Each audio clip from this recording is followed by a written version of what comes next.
Investment Committee for May 28 to order. And just a reminder today, we've got a lot on the agenda, so we want to move along. And by the way, we didn't order pizza today, so.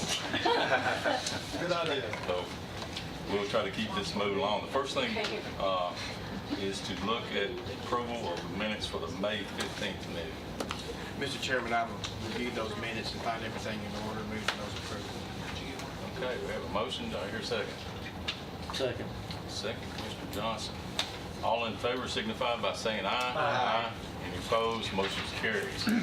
Okay, next on the agenda is a general fund budget transfer for the Register of Deeds. And the reason we're seeing this, Lisa's going to do it. Let her go ahead. It should be laid on your table, too. You're seeing it because the line has been, well, the lines have already been amended either up or down $1,000. If it changes, it comes to y'all. So this is an increase of $10 for their 411 account coming out of their DP equipment to replace one of their scanners. Motion approved. Second. The motion is second. Any discussion? And this $10 in the budget and everything? Yes, sir. Yes, sir, it is. One thing I will mention is we won't normally see these amounts, but like we've got, I forget what the cutoff is. The mayor will go ahead and approve. It's 1,000. But once they go into that second time up, we look at it. So, all in favor of this motion? Oh, excuse me. Commissioner Allen? Yes. Commissioner Dodge? Yes. Commissioner Gooch? Yes. Commissioner Johnson? Yes. Commissioner Pearson? Yes. Commissioner Peak? Yes. Motion carries. Okay, next on the agenda is the Educational Capital Project Fund Budget Amendment. And if you've got your packet from last, please come on up. If you've got the packet that we got over at the school board, it should be on that. Okay, we start off with our Fund 177 Capital Projects 2018-19 amendment. This project needs to be added to approve the 2018-19 capital projects so that the rock face at Rock Springs Middle can be dressed up with a pre-split rock before school starts back in August. There's been some shifting of the rock due to rain. The cost of this project will be $223,096. $168,130 is available from the Blackman High chiller budget, and the remaining $54,966 can be covered within the budget. As we talked about the other night, this is for safety reasons, and we hope this thing will get us where we need to be for the next many years. Motion to add the $223,096 project to dress up the rock face at Rock Springs Middle to the 2018-19 capital project budget, with funding to come from savings from already completed projects. I think we had to do this one at a time the other night, so we're going to do one. There's some we can put together. Yeah, I'm for it. I'll make a motion to approve. Second. Okay, I have a motion and a second. And we've all heard this second time around. Is there any other questions or discussion? There being none, we're going to go ahead and, do we need to call roll on these? Roll on these.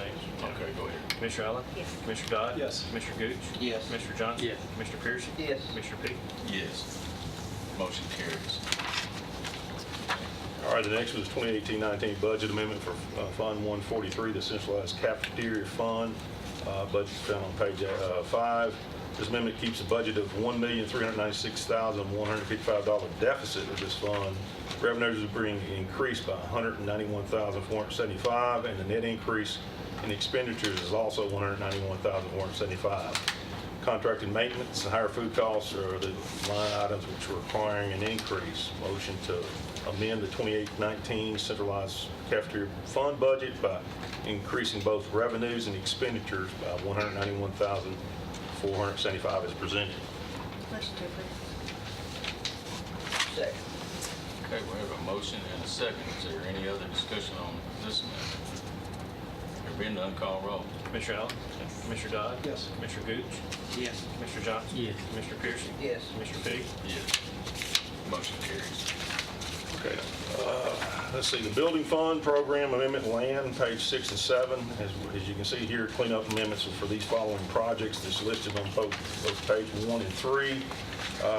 You'll find it in on page 7, the yellow column for the budgets and the blue column. We want to provide $2,040,199 in additional funding for the third school site that the commission approved last year, and also allocate $300,000 that we need for Rockville High.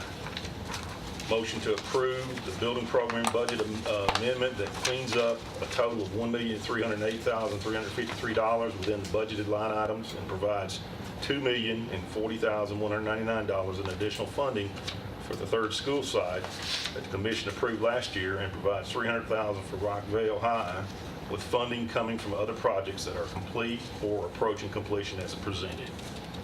Motion to approve. Second. Okay, we have a motion and a second. Is there any further discussion? There being none, call roll. Commissioner Evans? Yes. Commissioner Dodd? Yes. Commissioner Gooch? Yes. Commissioner Johnson? Yes. Commissioner Pearson? Yes. Commissioner Peak? Yes, motion carries. Please continue. All right. Number 4, 2018-19 budget amendment for general purpose school fund 141, found on pages 8 through 16.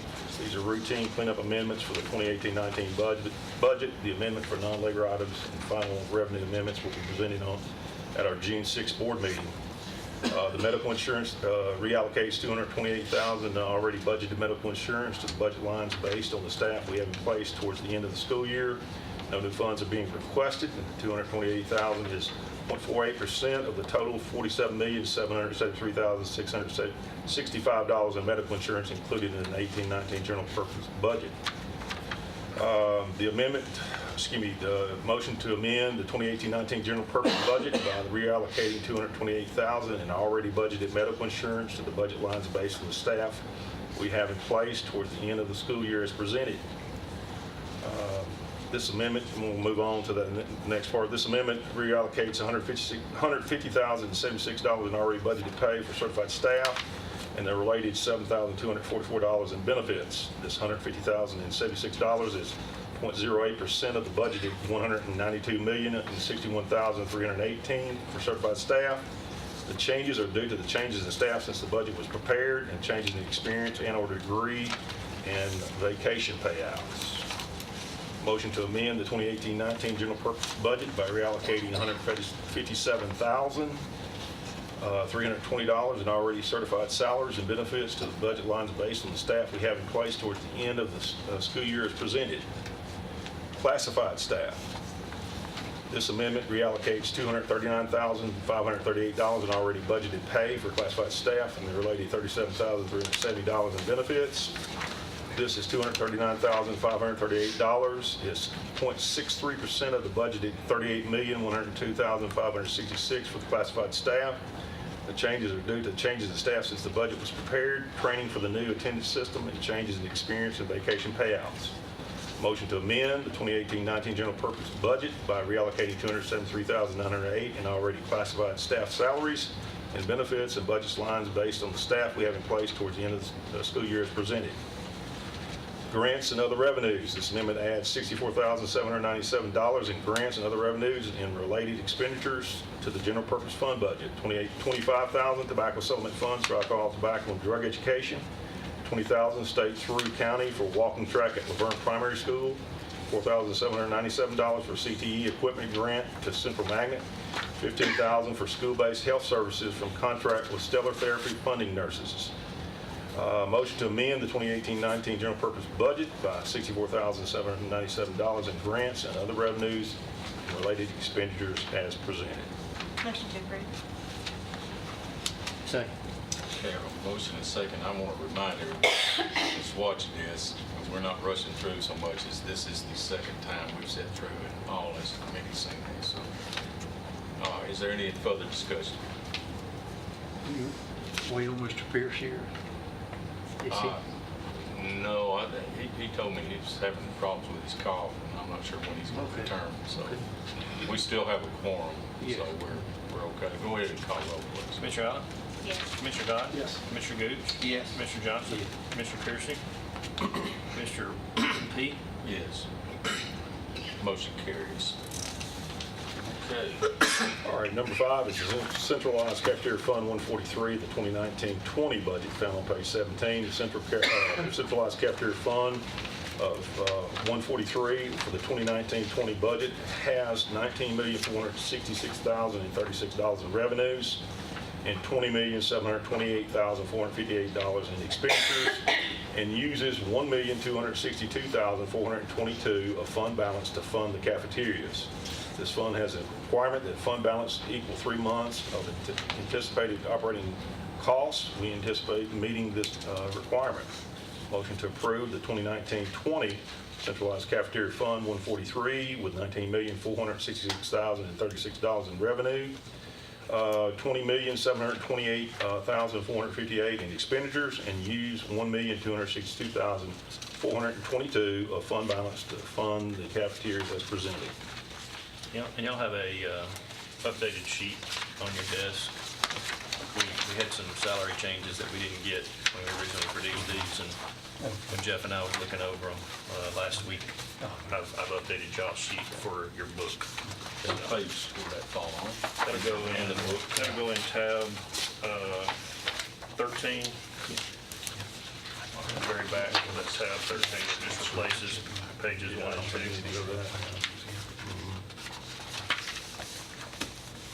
Just the salary line items and benefits that changed, agree to what they had. It'd be changing from 20,516,657 to 20,728,458. Yeah, that's correct, yes.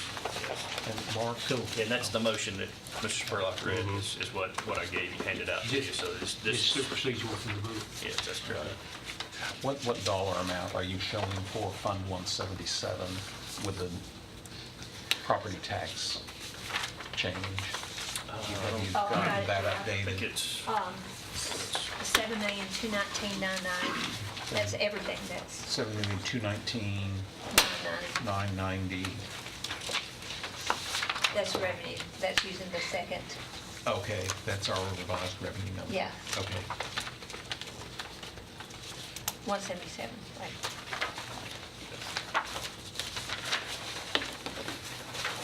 The weekend got on our way, didn't it? A long weekend got on our Oh, way. boy, it is. Okay, you've heard the recommended motion, do I hear a motion? Motion to approve. Okay, we have a motion to approve, Second. and a second, Mr. Johnson. Is there any further discussion on the centralized cafeteria fund? Okay, there being none, let's call roll, please. Mr. Allen? Yes. Mr. Dodd? Yes. Mr. Gooch? Yes. Mr. Johnson? Yes. Mr. Pearson? Yes. Mr. Commissioner Pete? Yes, Mr. motion carries. Okay. And let's see.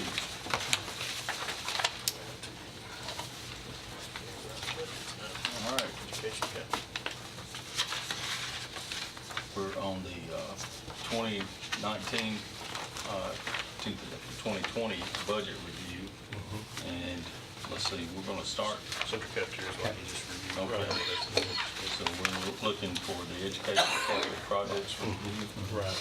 It'll be tab 14, or we got that in a newer sheet somewhere. Stay the same. I think it's, I think it's we the didn't same as we what didn't we change it handed out. out. Yeah, it's the same Yeah, as so what we we're handed kind of out. waiting on Right. getting this stuff and get our board to approve it next year.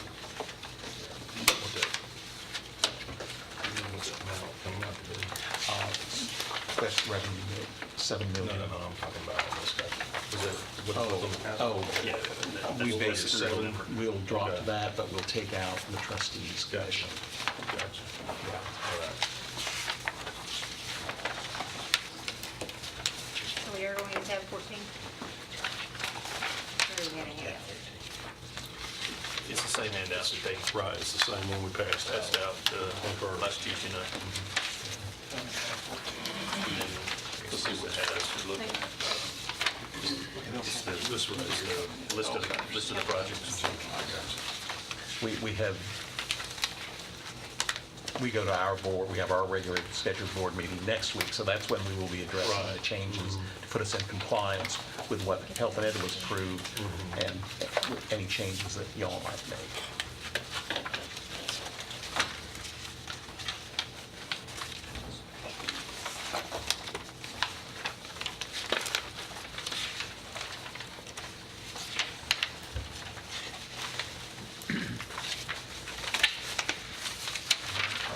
Spurlock and I will meet with Mr. Lee and tweak our We'll projects. go over with what we're projected Yeah. and put a prioritized list Yeah. back on, go to the board and then Yeah. come forward.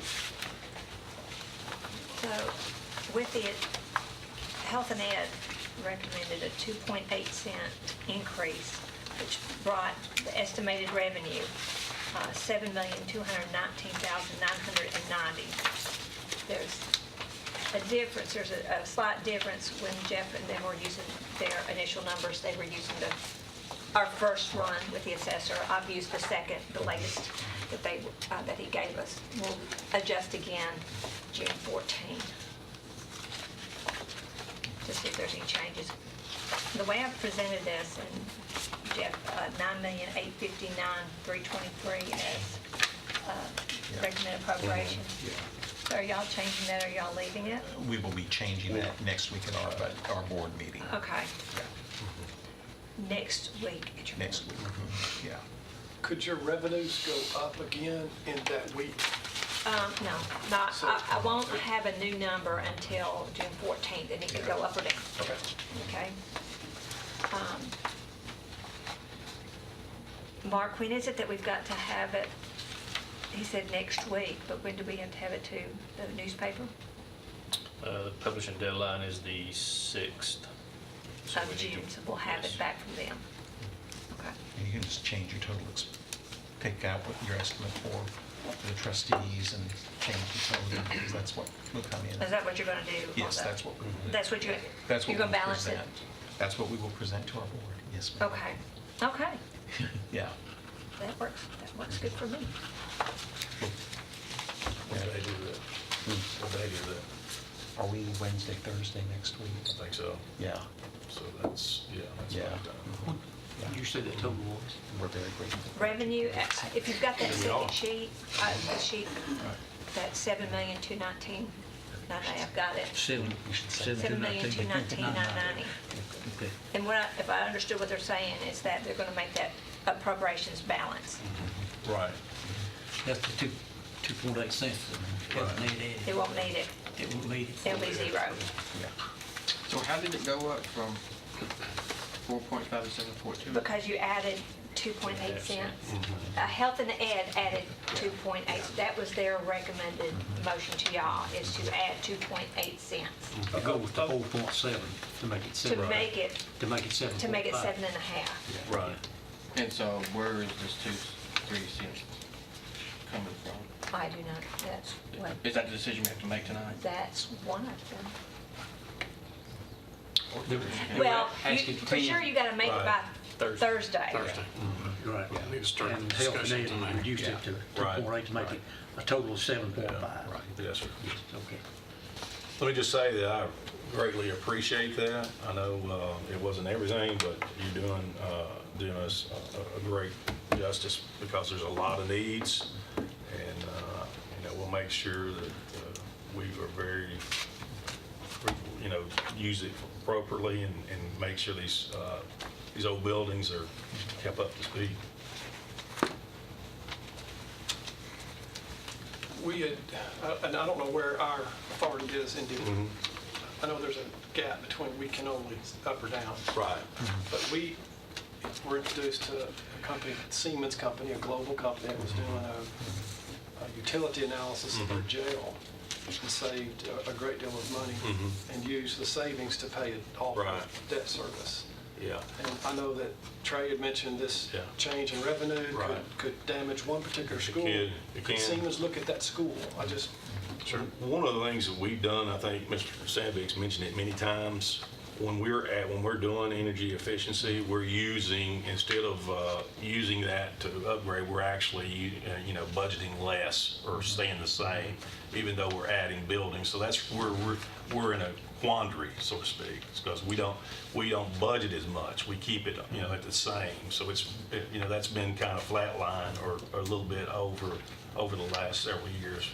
We would love that. I mean, we would love to be able to. well, I know the central, your budget's, your request is reduced by $2 million. Right. Trey suggested that one easy low-hanging fruit is $2 million from Central. I think he was being a little bit facetious about Okay, it. well, there is an opportunity with Yeah. Siemens Yeah. to fund Yeah. $2.5 million worth of AC at zero cost to the county if they can save $2.5 million Right. over the course of time. I just throw that out there. Yeah. And I'll stop right there and digress because we have so much Yeah. on Well, the agenda. But I think you've got a very important Yeah. point there. Yeah. You know, Yeah, we've had some come in and work with us and stuff like that. they had a tremendous Yeah. program. They Just just the biggest thing is the money that we do save on some of the lighting that we have, we're not adding it back into our budget. Yeah, you're reducing your You're budget reducing by it, that. right. Yeah. You know, Yeah. We Understood, have been which is able to frugal. handle the rate increases. right, Correct. and the additional buildings. Yeah. Yeah. Yeah. Well, this And we do have an increased budget this year for our two new This schools. program could actually generate the $2.5 million Mhm. by savings if they look at it. It's just, it warrants a look if Right. if perhaps the mayor and your engineer, Trey, could talk or. Yeah, I don't think it'd hurt to do an analysis. I don't think it would hurt at all. But you've done a We've lot done of that some. with water and Yeah. And lighting. and electricity. Yeah. But we Changed have fixtures. borrowed the money ourselves Right. and paid it out of GPS, looking at the projected payback Right. period. And this is a little more Right. sophisticated in that that Yes. is. I think the last one we looked at, in order to complete everything, including inside and every building and even in our parking lots and stuff like that, was somewhere around $14, $15 million On lighting, yeah. for lighting. Yeah. Okay, Yeah. and and quite frankly, that's where you're getting your big bang for your buck. It's the lighting part of it.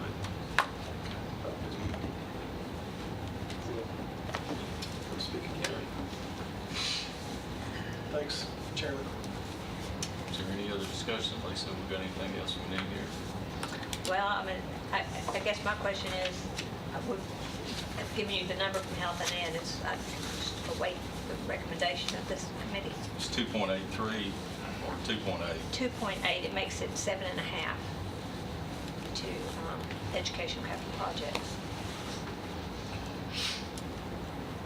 You guys have heard the discussion there. Did I hear a motion? Well, how healthy is the debt service fund? I mean, this is capital improvements and taking the 2.8 cents from that. That's an option. That's an option.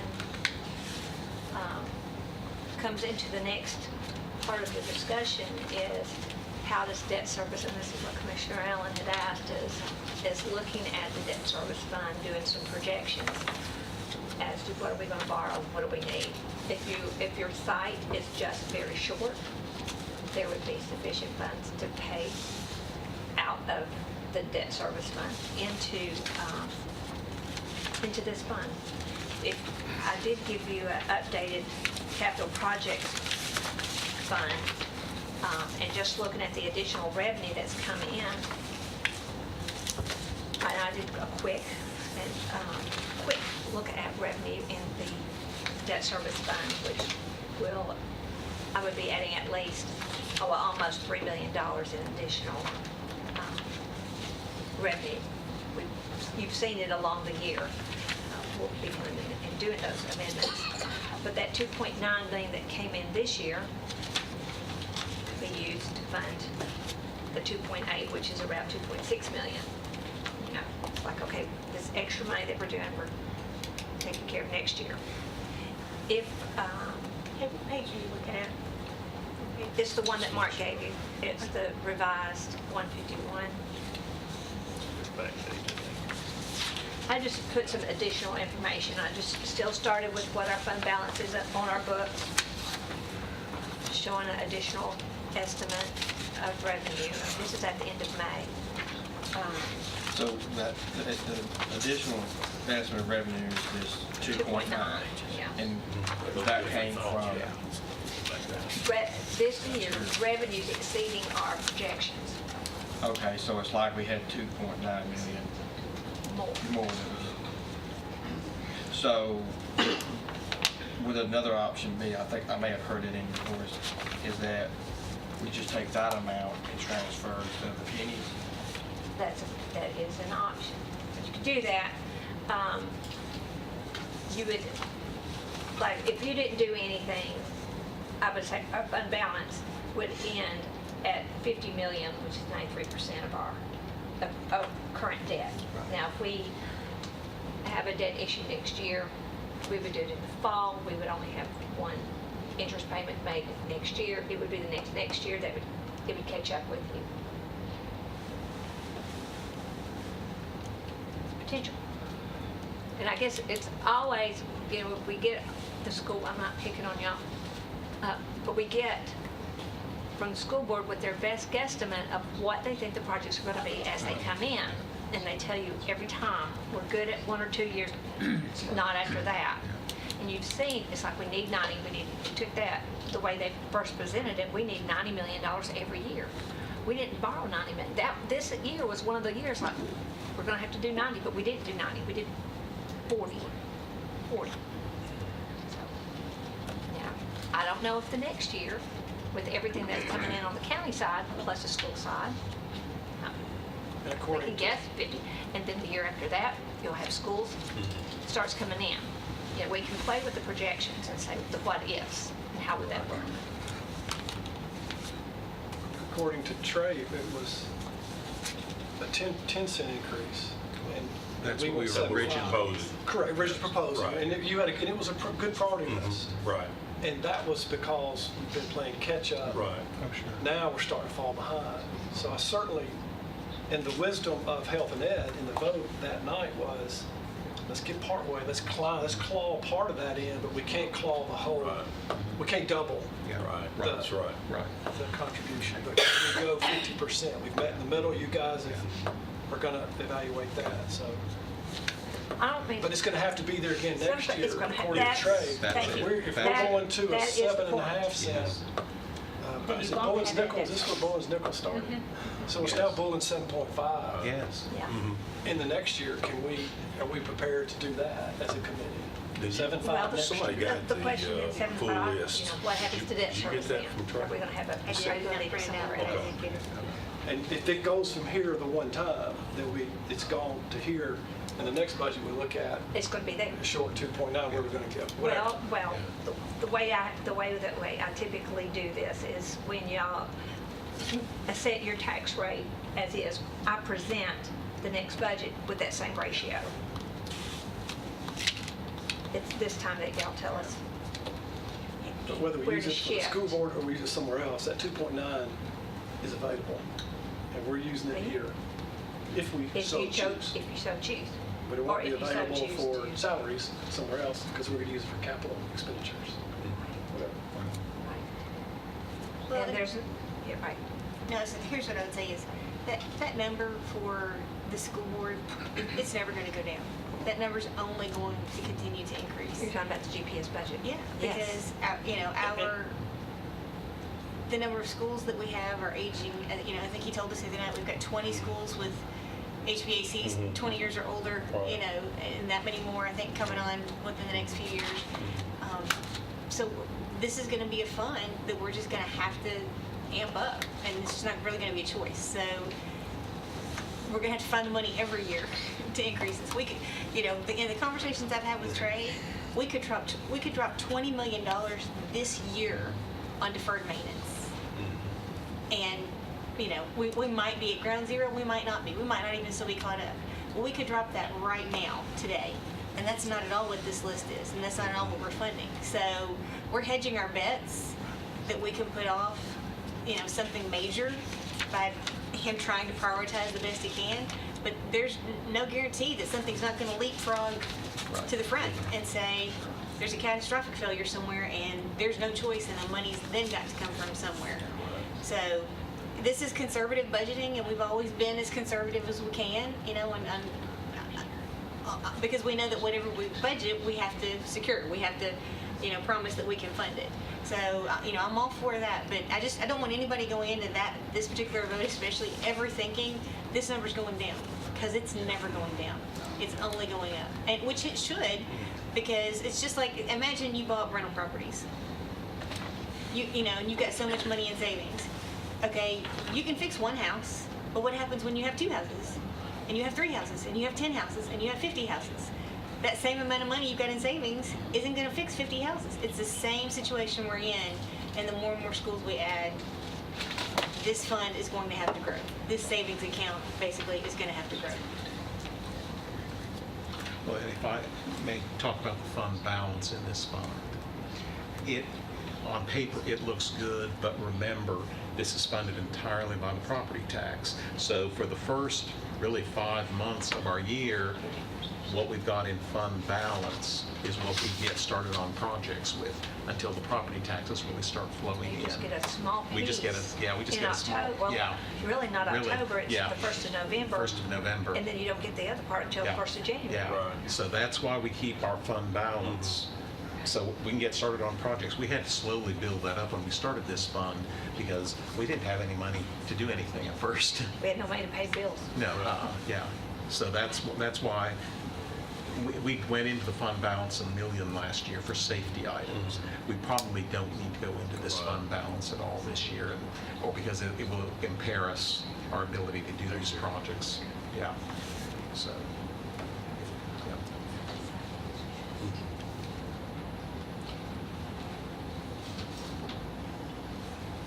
So the 2 options I'm hearing is to transfer roughly 3 pennies from debt service to the educational capital, use that 2.9.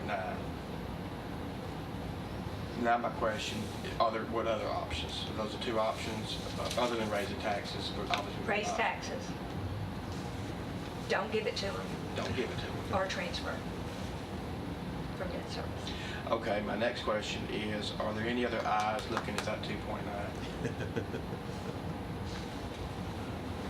You're talking about the, That is was there my point. another, another? Not school board trade. I'm not looking at you. Look, you've got an overview, and we're jumping, talking a lot, because I know that this begins. The school board, the way it came out of health and ed, if you want to look at that, and Jeff, I put in here your estimate of 12 million to Right. go on to Right. fix it. Right. With the reduction that they did, and I've got, again, using the additional, the assessor's second estimate, I'm showing them using 21.5 million of fund balance. With the additional 12 million, hopefully it'll be more, but at least that 12 million, then we're projecting a 5.5% fund balance. That's good. I guess I'm In saying, general purpose. in their general purpose school fund. And you look at it and say, oh, that's good, another year. But we did a budget coming into the current year, 15 million using fund balance. And squeeze that together, and now, they did say it started at 29 million upside down, now we're 21.5 million with the proposal that we've got. Again, I'm just saying, well, we're saying it's another year, but what are we gonna do next year? You know, all right, is everything gonna come in better? We do budget conservatively? Like, if I was to give a recommendation, I'm sure everyone will, I just want to, what else are we eyeing that forward that we may need that? To make 2.9. And how much is that? Ambulance, We're in the red, I say, yeah, right now, the ambulance is in the red, and we cannot. It's upside down. If we fund all the salaries America recommends, they're upside down 2 million? 100,000. I thought it was 2, is it? 100, 101. yeah, you cannot adopt a budget with a deficit fund balance. And for the same purpose that Jeff said, and this is salaries. So salaries happen July 1. We don't get the bulk of the money until really January. So we do not need to complete fund balance. Otherwise, we're taking a loan to operate. So when you, to me, that's just, for me, that's the fund I'm stressed about, is ambulance. Mr. Chairman, My concern also is, keep in mind next year, if we go in upside down, remember next year's an election year. We don't know what, in the year of a presidential election year, what the stock market brings. We have no idea who the president is. Banks tighten up.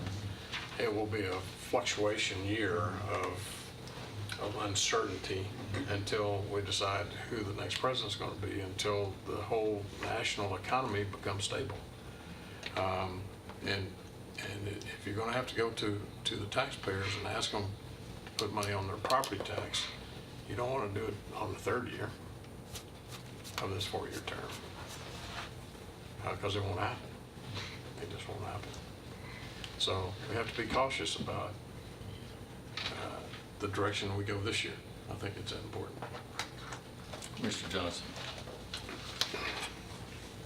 What is the most prudent thing that we need to do? How do we need to handle this the most prudent, conservative way?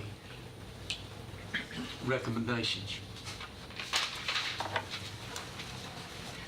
This question is hard to answer because I do not run for election. Because to me, it's like we need to address schools. We need to address the general fund. We need to address ambulance. And they've made Commissioner, you made a great case for the taking care of maintenance of the school buildings. Some of you know, we talk, I'm very protective of this fund, this Educational Capital Projects Fund. We keep talking about the Dr. Bullen's nickel, but we did it because whenever there's a stress, what usually goes is maintenance. Putting it into the separate fund, I mean, to me, it's there for all eyes, and that is what it's used for. It's not, if we came to the Board of Education, we said, we're not going to give you so many pennies. Likely, if past performance is in the indication of future, it's the maintenance that gets squeezed. It's the classrooms we have to take care of first. And actually, teaching the students, yes, the maintenance is one of the areas that can get squeezed. Yeah, I love this fund too. I'm delighted we've had it. This will be the 11th or 12th. So 7 or 8 months. So I recall before we had it, and it was misery trying to decide, well, what are we going to fund this year? You know, because we were looking at roofs and we were debating, well, we're going to let it keep leaking here, or we're going to let it keep leaking over there. This helped us, and we haven't reduced this fund. You know, under a nickel there, that's just where it's been reappraised, right, changed it. The amount we've given them has remained constant. That's correct. You know, just looking at that nickel being 4 point whatever it was, makes it look like we did, but no, that's not the case. And, you know, they made the case as we've added buildings, we need to increase this. But since we were talking about druthers, I'd rather not have a tax increase ever. However, there are times when we have to look at that. And I'll give you, for instance, we've kicked around pulling money out of debt service. And I've asked Lisa, I don't know that we got it tonight where we can look at it, how that affects our payments over a period of time. If you look at it short term today, yeah, that would be a good idea, pulling that 2 cents for ambulance and maybe this 2.9 for this capital projects. But you know, that's almost a nickel that you're pulling out of debt service. If you look and expand out a couple of years, how that jumps our payments and how much more money that we're going to end up paying, I think you'd have a second thought on that. That's something we fought every year, and I happen to be one of the ones that wants to keep debt service up. Matter of fact, our revenues that we get on new homes that are being built, after that goes to debt service, and there's several of us fought to make that. You know, that's so we don't spend that money, that's paying the debt off. And I'm one of these people that believe you make the debt, we need to pay it. I don't want my grandchildren paying it. That's my personal philosophy. And then two, I want to make sure that we maintain our debt rating. And like I said, I'd like to see 3 if it's just bragging, our triple A rating, if it's just bragging rights or the points there, but I think that we deserve it. But that's part of what we're talking about here. You know, if we go into our debt service and we go into further debt, next year, if we're looking at an election year, as the mayor said, and then, of course, the third year is the term before, you know, most of the commissioners will be reelected. If you're going to look at doing a tax increase in that 4-year period, to me, this is the year to do it at, not kick the can down the road. So if that's what this committee wants to do or recommend, it'll be all 21 of us that'll be looking at that. Can I add a footnote to that? But, you know, there's never a good time for a tax increase, and we all know that. And, you know, you don't have a bunch of spendthrifts up here looking for ways to spend money. That's just not the case. But I remember when we went through the economic downturn, we did everything we could do to just make do with what we had. And of course, you know, that serious conversations are had then. You can't do a tax increase, you know, now in economies like this. Well, if you can't do a tax increase when the economy is as good and as strong as it is right now, when are you going to do it? When are you going to do it? When's going to be the right time, you know? And none of us are in favor of it. Absolutely not. But 23 people a day are moving here. What are our choices? And I think you're right on, Commissioner. It's not a tax increase for the purpose of the tax increase, but in order to get ahead a little bit. Really just even try to keep up. Or keep up, that's probably better. Yeah. Yeah.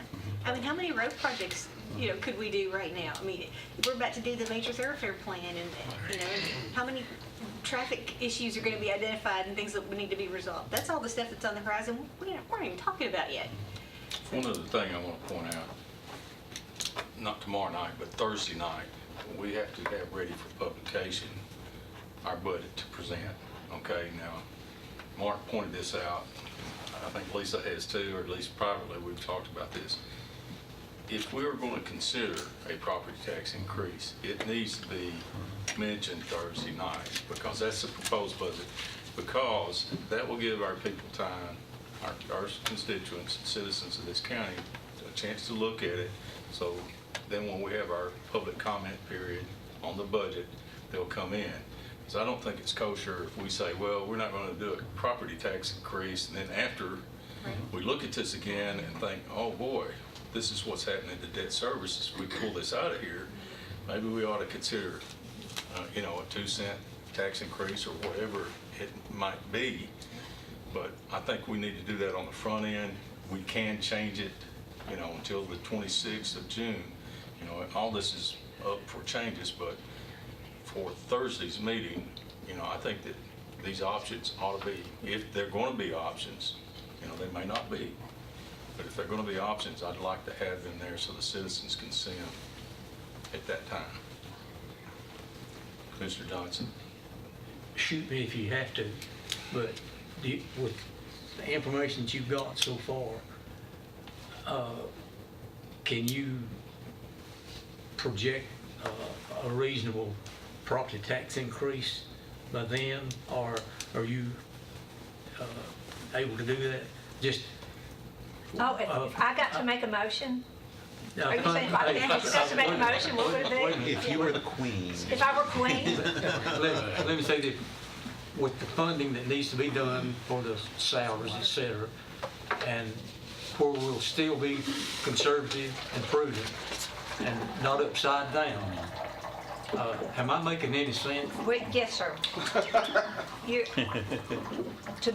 To not be upside down is going to be a significant tax increase. I mean, even right now, the school boards, to balance their budget, you would still need 27 cents just for schools, just GPS.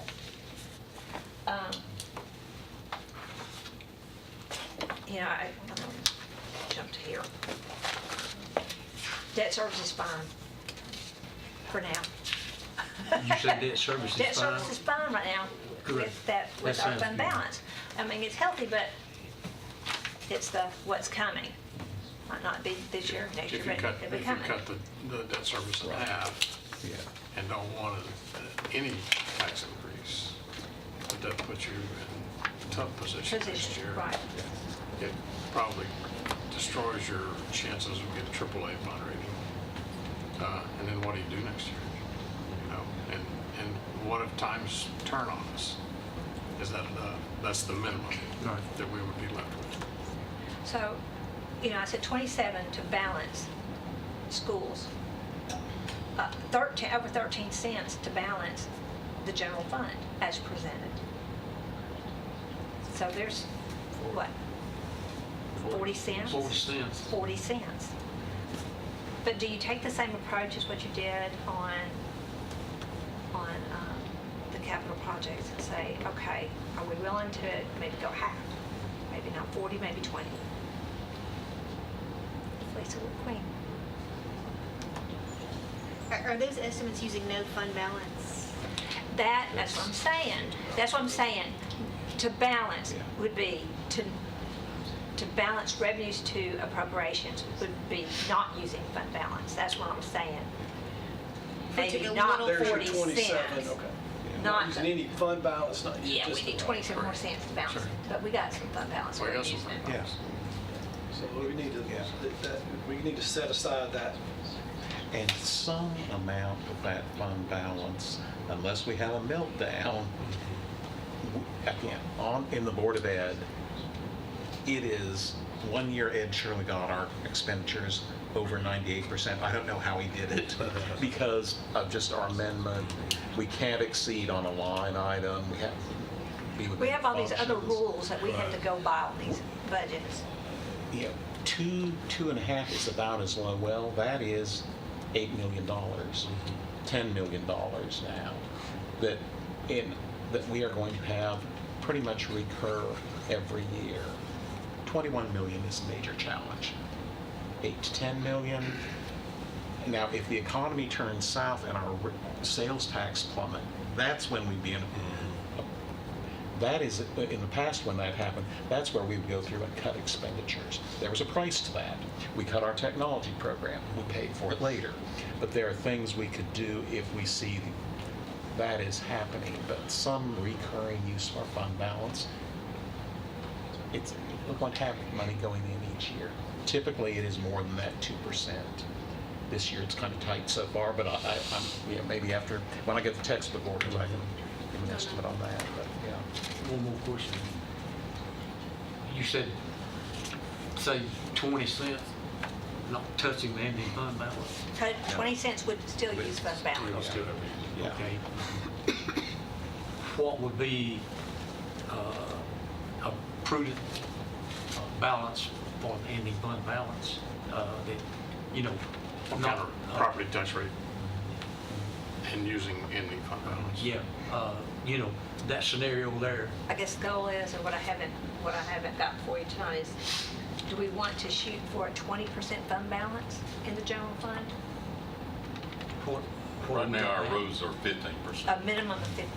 A minimum of 15. A minimum of 15, and as presented, we're going in fund balance, but we're projecting 16% fund balance. You're projecting Right now. 16.6%? 16.3.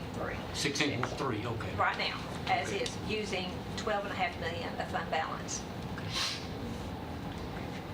I would, if I were Queen, I would be adding to the general fund.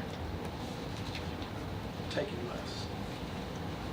You'd be adding to the general. I would be adding property tax to the general fund, taking less out of fund Taking balance. less. Yes.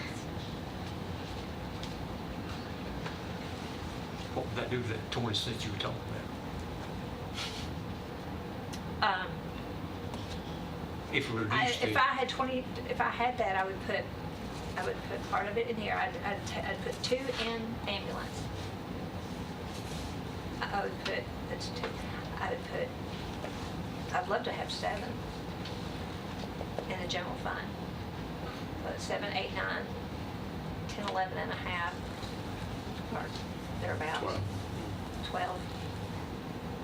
Without doing it. For general fund, you said? I'm saying 7, you're asking me, I would do 7 for the general fund, 2 for ambulance, the 2.8 for educate in the capital. Capital project. I would, even though you're where they are, it wouldn't hurt to add some pennies to the general purpose school fund. To not draw, I mean, this is for me, to not draw it down so bad, because you just put yourself in this recurring predicament. Now, I will You've take, only I will got say, up to 13 cents so far, so. okay, 13. The rest of general purpose schools. General purpose schools, the rest of general purpose schools, yes. If I had 20 cents. If I had 20 cents to play with. Encouraging. Now, here's the thing on the schools. When I pick on them, I'm gonna give them kudos too. Because there's times that we put money in and the revenues, because of the conservative budgeting, them not spending everything, and revenues coming in better. Some of y'all been on here a long time. Remember that, and they've done it since y'all been here, is move money out of here, out of the GPS, and put it in the building program, which is money that we did not have to borrow and pay interest on. So even if we I mean, we've got, y'all have so many things to have to deal with the building and the people coming in. I mean, who was it? I mean, they're coming. But that's absolutely imperative that we continue to be collaborative in when you have opportunities to re-enhance the capital expenditures with fund balance, we must stay collaborative. Oh, yes. And Yes, absolutely. if you're, whoever's taking your place, I'm sorry you told us who it was, but No, I'm sorry. So He's we listening. need to maintain, as Right. Mr. Odom, we maintain, Right. this was so collaborative, my Yeah. 4 years here now, in year 5. And without that level of trust, Yeah. we can't, man, it makes it so difficult to do these changes. So we make the hard decisions later if we have to. Don't just say that. Right. We must remain collaborative. Yeah, I think, I think what our fund balance now, we're using a lot of it in GP. Over, we used almost 15 million last year. And those are some of the things that, we have to take into account, as we look at our general purpose budget too. Have you found any, did I hear you say a moment ago, had you found some increased revenue No, in we some? We still don't have the May BEP estimate. We're supposed to got it a couple of weeks ago. Yeah. The next budget we're going to consider after this one, and bear with me a second. So this one is a couple of million short, and we're going to have to raise 2.8 cents to do Yeah. it. The budget coming up, the Health and Ed voted to cut it. It was 7 million short. We're about to hear that. Right. We're spending 2.9 now. We got 7 more to consider if we're going to, which was the salary increases, as I recall, for your teachers. And there's been no contribution, or you haven't found anything to No. help. No. I assume you have magic cat somewhere. See what? So if we say yes to this, we got the next one's going to be even more arduous. I don't see how we can say no to Yeah. this. Of course, I mean, now have- roofs are aging, Yeah. Of course, now, please, on the general debt fund, is it a set number of pennies or a percentage? it's a percentage, but it's complicated in one part and not complicated in the other. It used to be 75% fund balance. That was our goal. Times got hard, and working with our financial advisors, how can we use part of our fund balance and not affect our rating? To say, because one of the things is that the rating agencies look at is, okay, you say you want 75, but when times get hard, you don't. How good's your policy? If you adjust your policy every time you have a problem, not to avoid paying, increasing sales, property tax. So we worked a formula with Sam Cruz. Most of y'all know him, and it's a calculated formula. But part of that formula, and it's like, if you think of it, half your principal interest is going to be the beginning. Half that you're going to pay next year, put it. And then property tax is pretty solid number, but we'll have a percentage of our estimate in fund balance in case we're off.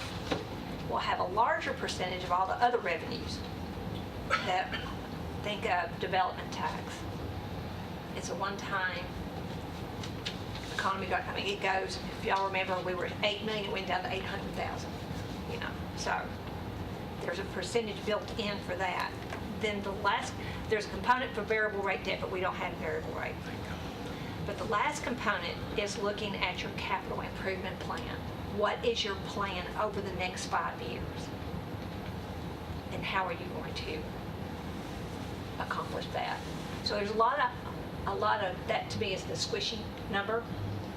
So I use it and I drop it down from 75% to 65% as being a good number to like talk about when we're in here.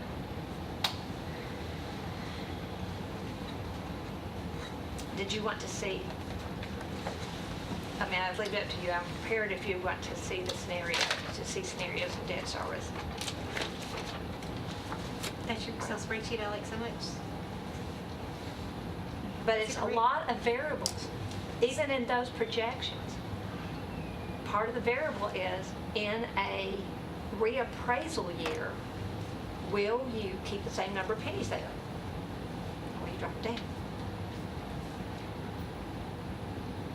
I think it's a great visual. I understood all of this so much better the first time you showed me that, so I think everybody would benefit from it. If you've got it available, throw it up on the board there, so. Yes. If Mark will make my magic stuff work. Board. I need, where's the mouse? Oh, Right. Lisa. She's gonna have to type in the password there. Oh, She needs a keyboard. I gotta do a password. Swap Y'all places. can watch. Hand me the keyboard, please. Gotta turn that on. Rhonda, what is this spreadsheet? That's, It's debt. It's our debt. It's our, Did you give out two on paper on the first day or something? sometimes I do because there's so, I did, not gonna get ready to show you. I don't.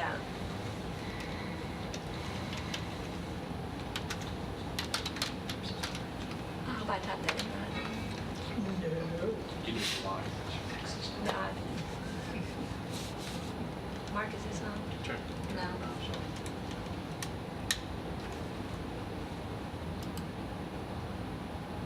What does that say, Mark? Connect.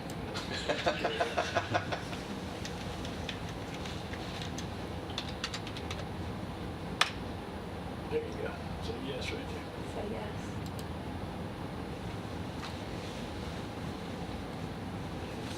Okay, don't let me see my emails. Okay, let me see if I can make this big. If you remember this was all the things that we have out there that we've talked about. All right, so just give me a minute. When I say variables, these are the things that can change our scenarios. Increase in the assessed values, change in the borrowing rate, whatever we borrow with. You know, I always look at Rutherford County and all our budget is it's still just a home budget. We're talking about the mortgage. Changing our fund balance requirement, whatever we change there.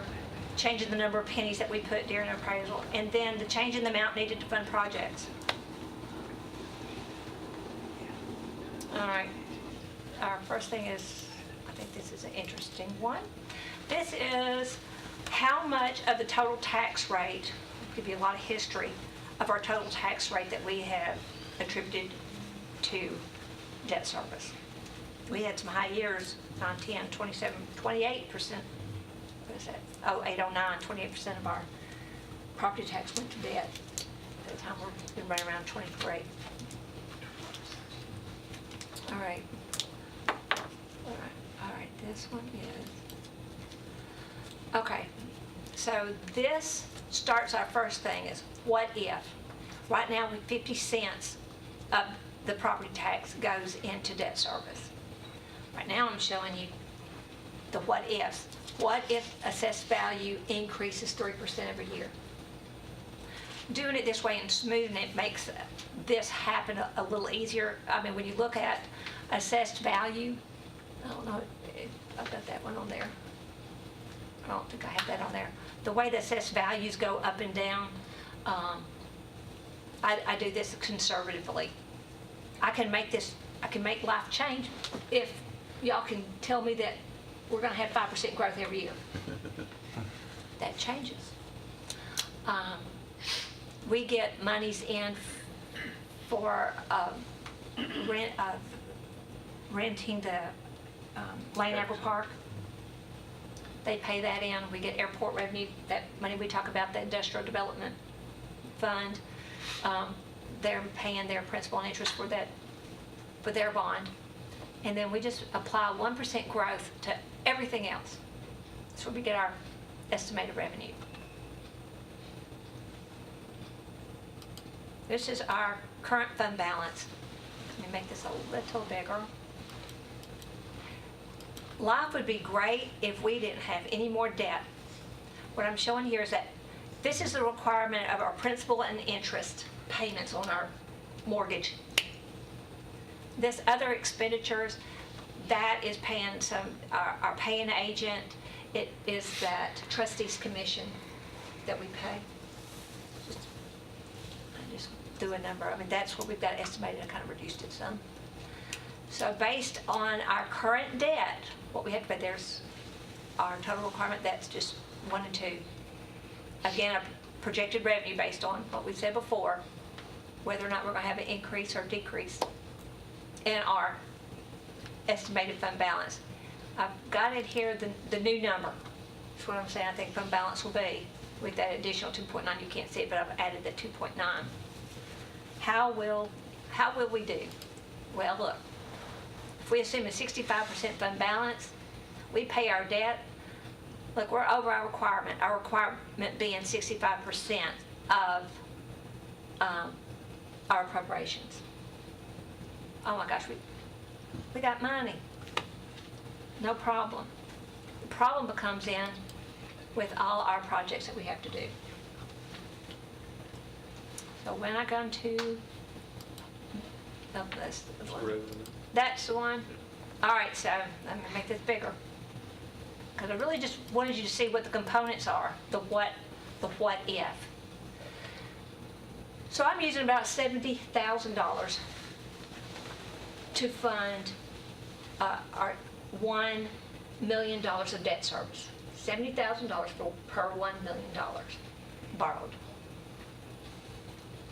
So what happens if next year we need 50 million? Just kind of populates it. Well, with that 150 million, oh, I need to add. It'll be a half a year, so I'm just going to do 1.5 million because it's not going to be a full payment that first year. What did that do to us?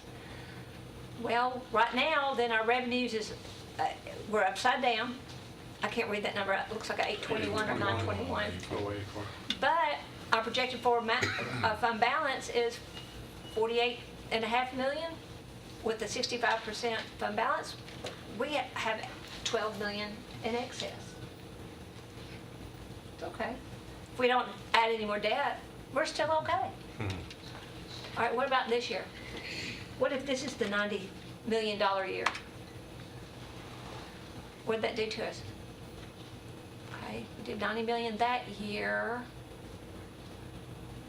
We're using 6 million of fund balance that year. We are still over our requirement by 1.9. Oh, we're good there. All right. Again, what do you want to say? What is it going to be? It's another 50. How about this 90? What if those schools come on as fast as they said that they were going to do? Now you have a problem. Right here. There's a problem.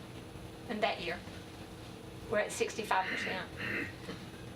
Had we been at 0.75% of fund balance, we have a problem in that second year in this scenario. Put that back at 65%. You said 50. What does that do to us? 50 million. You still have a problem, but not as bad. A couple cents there, and you take care of that one. And these are the zero tax increase. That's just. That zero tax increase. So then you say, well, okay, wait, so let's go back to that estimated revenue. What if not add a penny? What if we subtract? 3 cents. Why would you play with that scenario? Because we talked about using 2.8 cents of debt service to fund transferring. Schools. If we transfer money, if we transfer property tax out of here, what does that, let me go back, 2.8. You're negative in. Did I negative it? You made it positive. 2.8. Okay. So what did that do to us on our fund balance now? Oh, I need new glasses. So we got a problem, let's go back to make these zeros. We don't, let me get rid of this because we're saying we're not gonna borrow anything next year. Taking it away, you can see right here, we'll be using more fund balance, where with the money in, I would have had positive. But we're still okay on our fund balance. We're okay. We're okay to our policy at 65%. All right, so what happens now? 50, 1/2 million. We're using fund balance by taking that away, by only borrowing 50 million next year. We're okay, if that's all we do. But it's in the next year. 90. Whoa. Then we have a problem that year.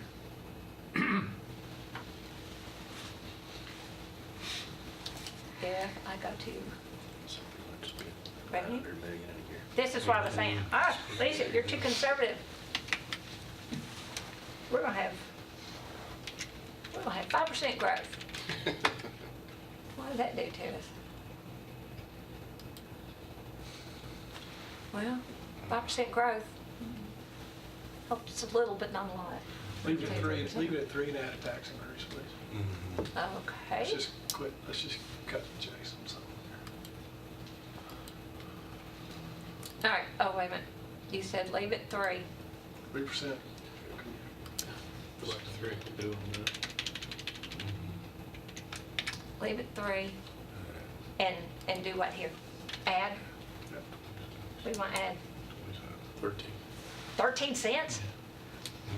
That's what she's talking No, about. no, I didn't say that for debt service. This is debt service only. Yeah, just looking at that. It's only debt service. Okay. 2 pennies. 2 cents.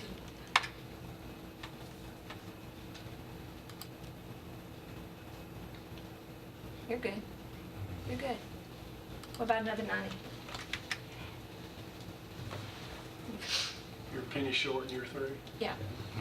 2 So, pennies. so when we say, oh, we're a penny short, could be some other revenue Sure. that kind of, but it's the penny equivalent. We were right. So I just kind of take you through all that. So yes, when I say when you're looking short term and school's not going to add it, people are not going to move here and we're going to be fine, we're not going to have to add any more buildings. We are great. And build a wall. Build a wall down Rutherford County. But anyway, so I mean this, deja vu. It seems like I've done this before, and we've had the scary situation, and we added, what was it, Jeff, like 8 cents or something to debt I think service? so, 8 or yeah. 10. We were kind of Yeah, looking at yeah. projecting. So oh my, better to Right. add pennies Yes. now. Yeah. So we aren't hurt so bad Right. as this new stuff came Yeah. in. But the new stuff didn't come in, or economy and all those variables. Yeah, yeah. Then we were able to, we took that money and we moved it. We moved it either to debt service, we moved it to the general fund, we moved it to other places because it didn't happen Yeah. as fast as we Yeah. initially thought it would happen. But still, we were in better shape for what we had going on at that point because of having bit that bullet earlier. Yeah. Is that scenario up there with the tax increase? I think that was back to the 3% growth and adding 2 cents. Adding 2 cents. 2 cents to debt service. And that's saying we're going to do 50 million this year, 90 and 90. 2 nines? 2 90s. I mean, we borrowed 110 Judicial building, judicial building, and then we borrowed quite a bit, Rockville. 70. Yeah, I mean, we had some pretty hefty, Yeah. Oof. And I'm not sure if the cost of building is going up or down. It's not going down. is always, another factor to all this is, you know, I remember thinking when I first started this job, we were building elementary schools for $8 million Yeah. Yeah. and thinking, oh my gosh, what is going on? That's about what we were paying for property to. Yeah. So anyway, those are, I mean, I don't have the future. I'm pretty good at a year. This is, The rest of it, all right. That is all funds. mayor's recommendation, and all funds. So when I say, you know, we meet the policy, we meet the policy. I don't do my job in painting a rosy picture and say, oh, you can keep doing this, it will never have repercussions or a problem. But to me, you see the problem in the ambulance when we go into the fund balance year to year. It does get us. One thing I'll remind the committee, when we were talking about doing a review of our finance director, one of the things that she pointed out to us, and I pointed out to my constituents when I was running last time, is in the last, 10 or 12 years that we've been able to pay off debt early, $23 million. Oh, my goodness. And by budgeting conservatively the way we do, I also want to point out, remember the money we were talking about that we didn't spend back in the years when our economy was being slammed. I want to remind you that our neighboring counties were raising property taxes 25, 35 cents, and we weren't doing that because of our conservative budgeting. So I kind of want you to keep it in mind, and that's why I personally advocate leaving the debt service alone. I prefer not to now.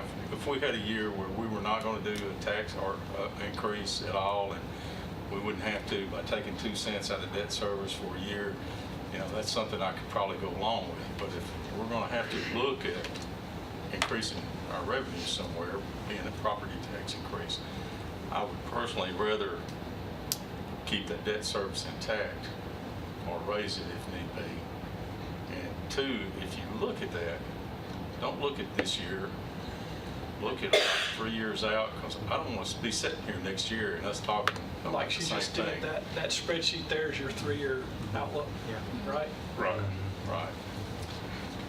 This, I think what you might have been saying, this is our schedule of principal payments and interest payments. And so, you know, on how you want to look at this, I'll look at it as how much principal do we pay off in 10 years. So, is that 10 years? 2020, 10, 8, 9, 10, right there, 10, at 10? Yes. Okay. Your counts.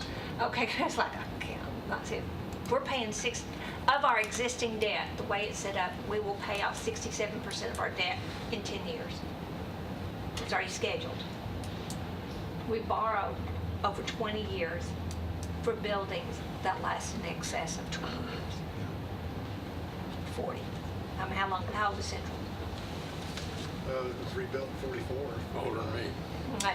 Which goes back to Commissioner Allen's point of taking care of our buildings. Well, we have Oakland and Riverdale that are getting, I graduated in 73 and they opened in 71. 47 years. Yeah, getting close to 50 years. Well, and even this building is the perfect Yeah, example. yes. You know, with $500,000 in 1 year because the things we did do incrementally along the way. I mean, that's how it hits. Okay. So that's it. To me, the takeaway is there's a lot of variables on this stuff. And then what's before us now is not the solution, but is a Well, Health and Ed recommended a 2.8 penny increase to the capital fund from last year. So moved. Second. Okay, we have a motion and a second. Wow, I'm sorry, that went so fast.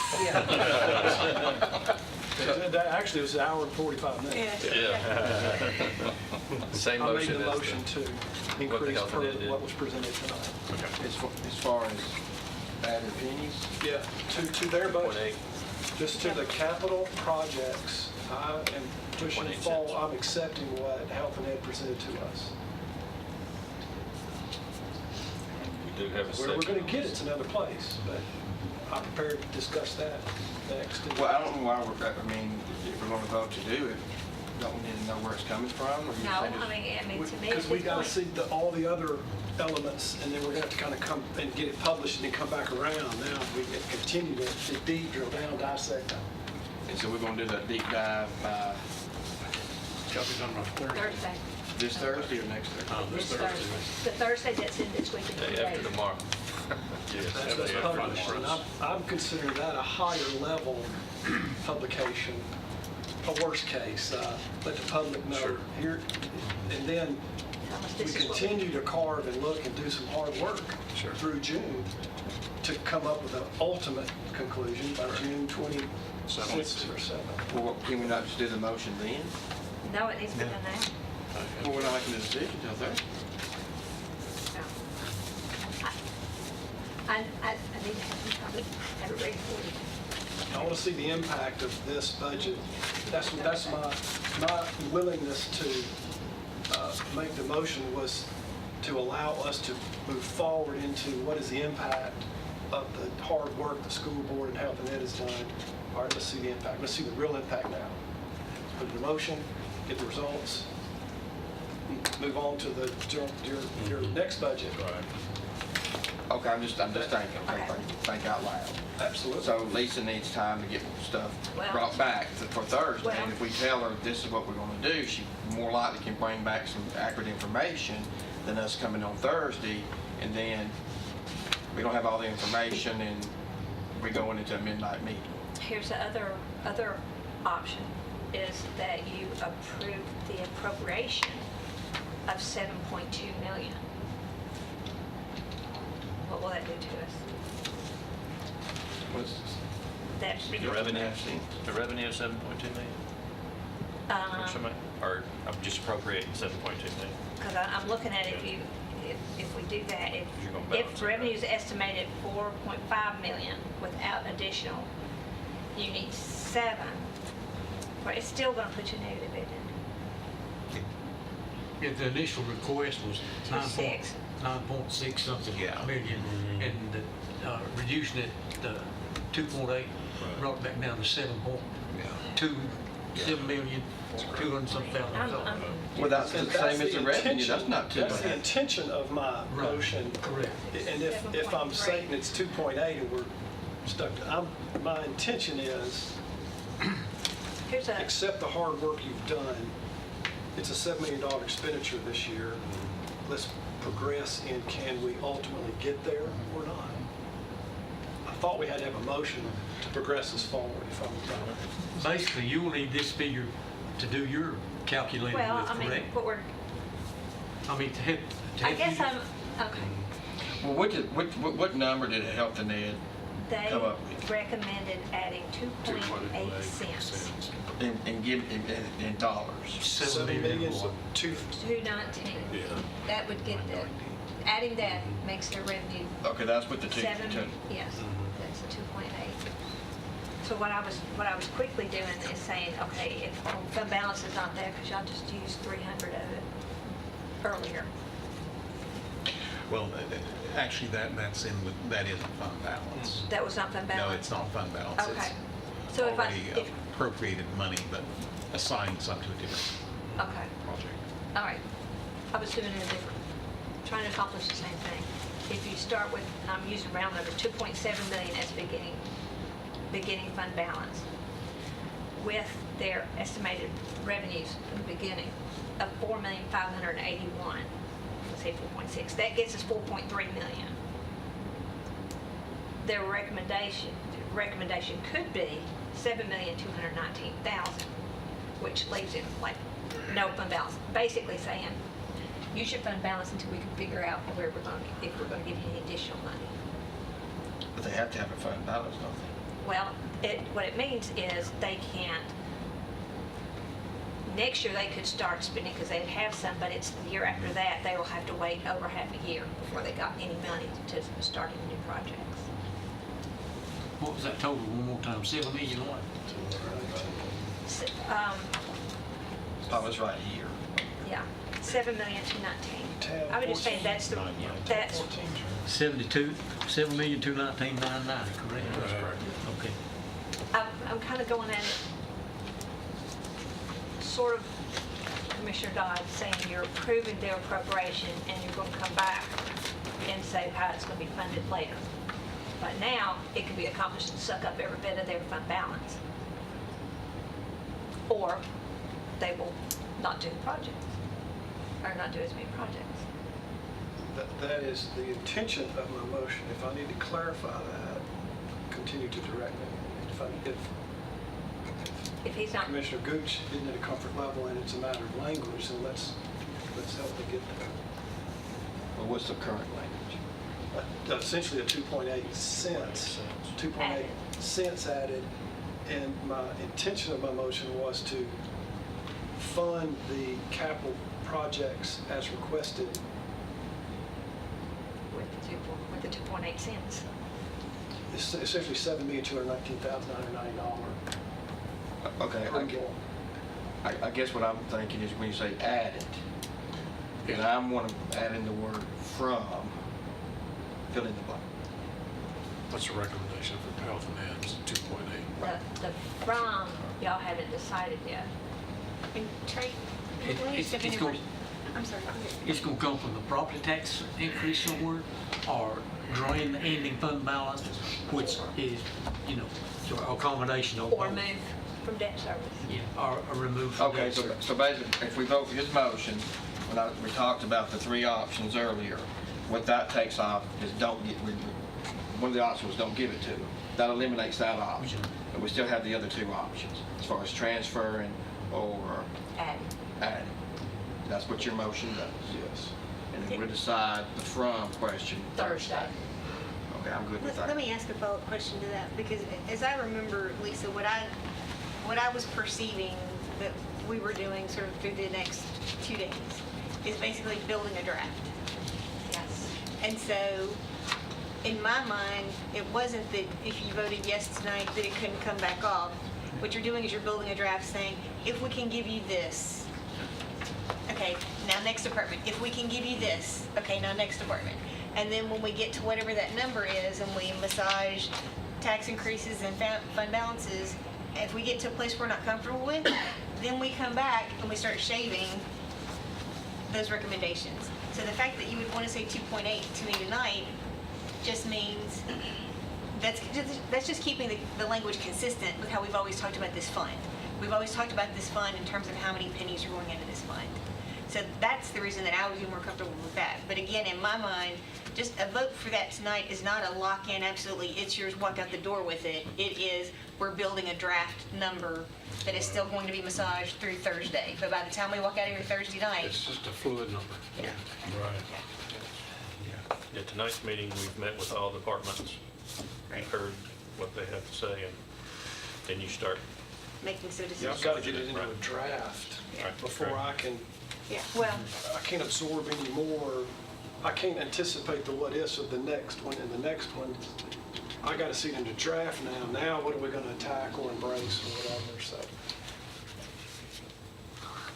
Which goes back to, which is what I would be bringing back to y'all, this sheet. Yeah, I'm ready to see that with, it's not where we were because we've cut 2 million on one budget, You cut 7 out of. 7 of another one I Schools. observed health and ed do. Plus, we've got caveats. That's right. How about it? Okay. Well, we've got a motion, we've got a second, we've had some discussion. Is there any more? I don't want to rush you on. Hearing no more, let's call roll on this one. Commissioner Arnold? Yes. Commissioner Dodd? Yes. Commissioner Gooch? Yes. Commissioner Johnson? Yes. Commissioner Piercy? Yes. Commissioner Pete? Yes. Motion carries. Okay. And we're ready to look at general purpose school fund revenues. Yeah, I think, well, the number we left off with on last, that's Tuesday night, it was $416,465,118. That reduces that 67,652, somewhere around 7.4 or something like that, somewhere in that neighborhood. And I think what we did is we proposed bringing the raise down from from a 5 to a 3, or 2? 2.5. 2.5, right, for both classified and certified, and keeping the bus drivers at 5. With revenue estimated using the assessor's second estimate, and Jeff had to adjust some other revenues, mixed drink tax being one of them. Yeah. Revenue it did improve a little, $394,918,781. That would be using $21,546,337 of fund balance. Our book balance is at $32 million. Jeff's conservative estimate of either additional revenue or unspent, $12 million.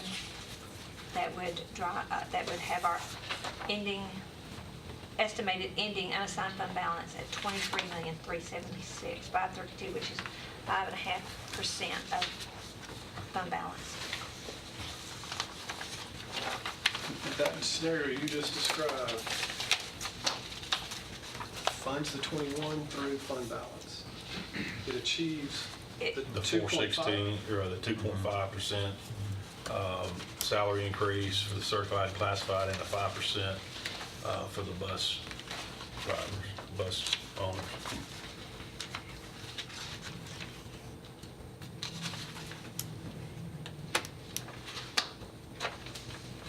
So basically, you're staying with the 416, 465, 118. Okay. That was adopted, approved unanimously by the company.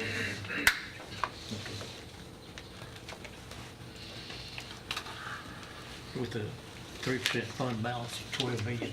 Well, it's improvement of $12 million. Right. So it would have their fund balance at 5.5%. I think that's what 5.57% And fund with balance. using as much as we are using to fund current operations, we need to keep it at that level. I think that's what we We mentioned. don't need to go lower than that. So the $12 million It's, Jeff's estimate of unspent appropriations and revenue And increased growth in revenues that is not in the budget. Right, Yeah. in growth in revenues that's Yeah. not spent. That's right. Well, it hasn't been Earmarked. budgeted, so it will Okay. increase our fund balance as it hits. So that 12 million, am I missing something to think, that 12 million, or some portion of that could go into to fund. these salaries? No. And so it's not a opportunity to No. reallocate. No. We really need to keep that, like we talked about the other night. Because it keeps your Five, right. percentage where, Right. 5.57. Yeah. Yeah. I want you to think that when we start this fiscal year, we start with an audited fund balance. And then, just like we're doing now, we've estimated the revenues that we're going to get. And then this body has appropriated monies for them to spend. So we start with your audited fund balance, add estimated revenues, subtract appropriations. You have your estimated ending fund balance, which is the beginning fund balance of next year. A lot of estimates. Which is a 23. Which is the 32.9 million. It's up here. Is that after we cover this up? No, this is just starting right there. Just start with, that is Okay. how we're going to start next year. Next year. Then what we're talking about, well, what about all those times that we look at those revenue sheets and I saying, look, this is indicative that we're going to be able to improve our revenues, which means we get to add to that estimated fund balance for the current year, which rolls into next year. So that's what we're saying is Jeff has looked at his revenues and some of this appropriations and saying, you know, we're not going to spend everything that you gave us. And we're going to have this additional revenue. I feel comfortable Yeah. adding 12 million to that fund balance that will roll to next year. Our estimate at this point. Yeah, our estimate. And I think it is a reasonably conservative number. I agree. Yeah. So when we, And you don't have your BEP money yet. No. BEP is that estimate for next year, Right. right? Or for the current year? We'll get growth money very Growth late money. June. Can any of those funds be used to make the gap up in your salaries? Well, that's, Not, I'm still No. trying Okay, to so- think so- of okay, wait a revenue. minute. I'm still trying to think of Yeah, revenue. no, it'd be on it there. would dig So- the hole deeper the next year if Right. we did. If you use that. Commissioner Johnson. The 2.5% raise, okay, that's in addition to the 2.5% that the state is. No, sir. No, It's that's just just a flat 2.5. 2.5. Yeah, based on the 2.5% state raise in the BEP funding factor, but applying that to all of our salaries. Right. Okay. So it'd be a total of 2.5% for the 2.5%, state and the okay. county, 2.5%. When you add everything together, it's 2.5% 2.5%, regardless of the fund, the source of funding. yeah, funding source. It was requested at 5. Yes. That's correct. That's from the lowest man on the total pole to the, okay. And 5% for the bus Bus. driver. We went through a lot of numbers the other night, and so I had actually asked Jeff to look at even what 3.5% would do. And so I'm gonna let Jeff read from this and you roll in. I brought a copy. You want to read it? Yeah. No, you go ahead. Okay. Talk us through. An additional raise of 1%, making it a total of a 3.5% raise for teachers, salaried classified staff, hourly staff at levels 4 and above. Those are, I think, all 12-month positions. And have them at 3.5%. Go with 5% raise for our hourly levels 1, 2, and 3. Most of, well, over half of those are our educational assistants, But that's where your cafeteria workers, your Cafeteria. cafeteria custodians. workers, and Bookkeepers. most custodians, Yeah. school School bookkeepers. bookkeepers. Yeah, most of them are 9 and 10-month employees. And that was, one of the reasons I asked him to look at that was because, you know, again, we're trying to help the ones that, you know, are not making the big salaries. And so by giving the bus drivers the 5%, I wanted to know what would it look like if we could give custodians and cafeteria workers and those guys 5% as well. And so- $3,322,553 On top of this. on top On of top of this. this number. Force it down. Yeah. So the bus drivers are the 5%? Yeah. Add 3 back to the $7 million shortfall. Yeah. Is that the right way? That's right. Yeah.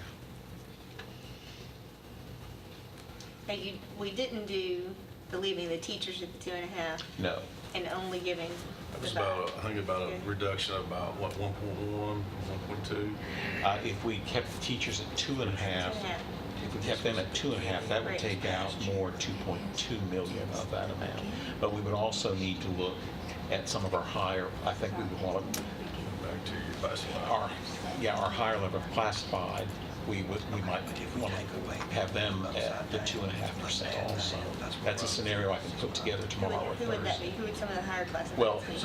the people I talked about, level 4s and above, Put a job name with 12 that. months employees. Put a job name with that. clerical staff at the central office, Okay. the beginning maintenance workers. Okay. 5.5%. So you think less than $1 million? For the I reduction. think, No. yes.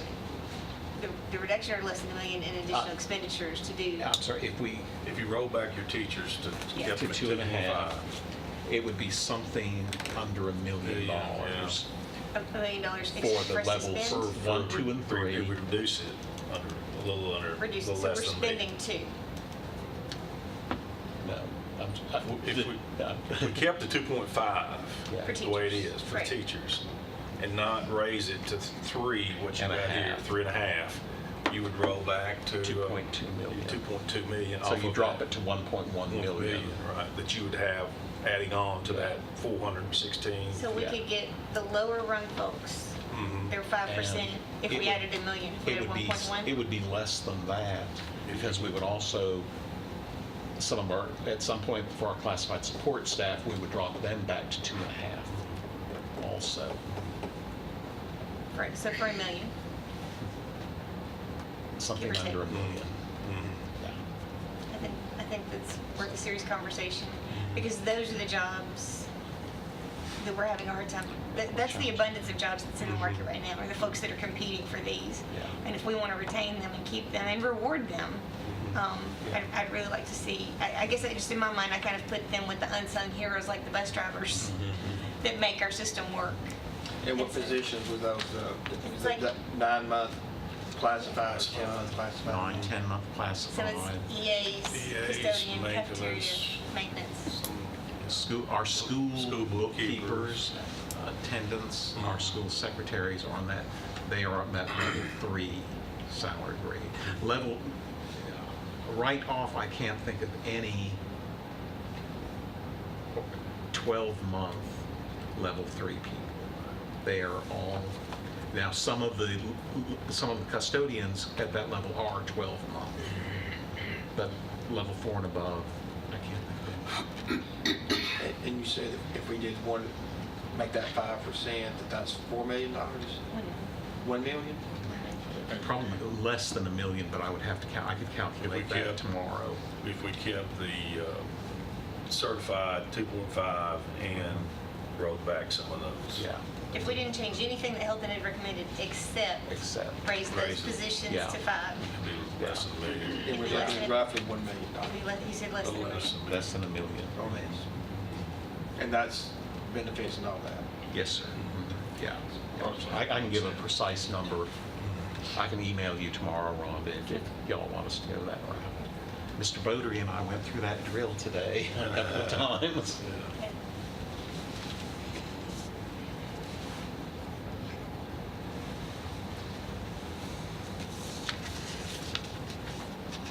Hey, guys, heard their discussion again. Any motions? Well, on that idea, are we going to bring that up on Thursday, or do you want to? Yeah, I'm comfortable tonight passing what Health and Ed recommended with the caveat that we'll discuss, we'll get real numbers Okay. on Thursday and then potentially add that back in. But I'm comfortable recommending tonight what Health and Ed voted on. I'll make that in the form of a motion. Second. Oh, absolutely, yes. Okay, This so we is have just a motion the and a money. second, and that amount, that's the 416, is that right? 460. Yeah, $416,465,118. So that's what that motion in second was. And that's for 2.5% raise and For everybody. right for And everyone, and then 5% for the bus owners. Yes. I believe that's, is there any other discussion on that particular motion? There being none, call roll, please. Commissioner Allen? Yes. Commissioner Dodd? Yes. Commissioner Gooch? Yes. Commissioner Johnson? Yes. Commissioner Pearson? Yes. Commissioner Peak? Yes. Motion carries. Okay. General purpose school fund expenditures. That was all up in one. Now, we're ready to review salaries and functions, is that correct?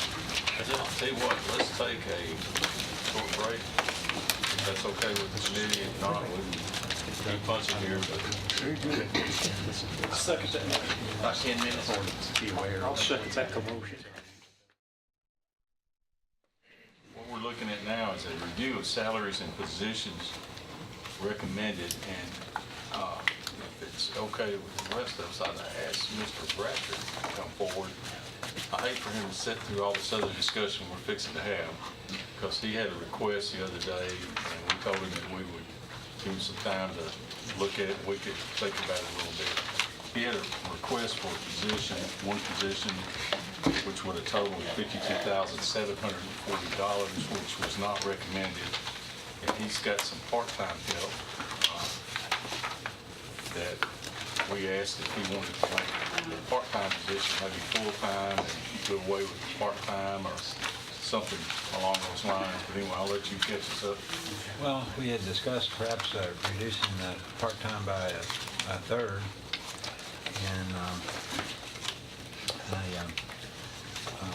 Mr. Johnson brought that up, and I agreed that would work. There were some questions last time. One part of my justification that I sent to everyone, I said, that we were, my staff was trying to encourage and train other courts in the Middle Tennessee area as well as the state to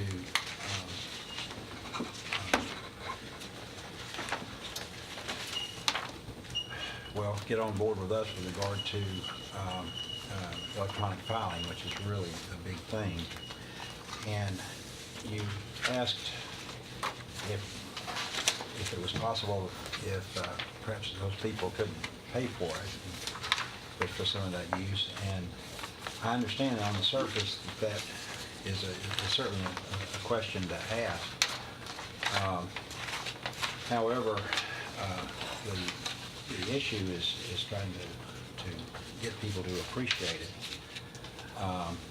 and they were not really asking for us to. That is, well, the courts, these other court clerks are not asking for us, but we were trying to bring that message to them, I guess, and.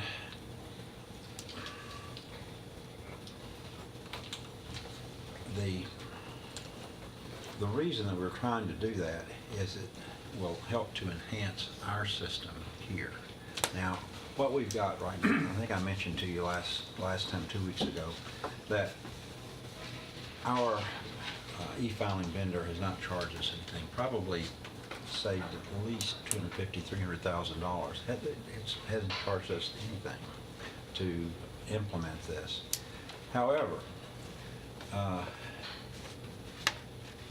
they have implemented their full system in Davidson County, for example, and Davidson County is going to be is going to have their enhanced versions of their system, which will eventually help us, hopefully. But it's costing Davidson County $1 million. Now, what we're doing right now is costing us $0.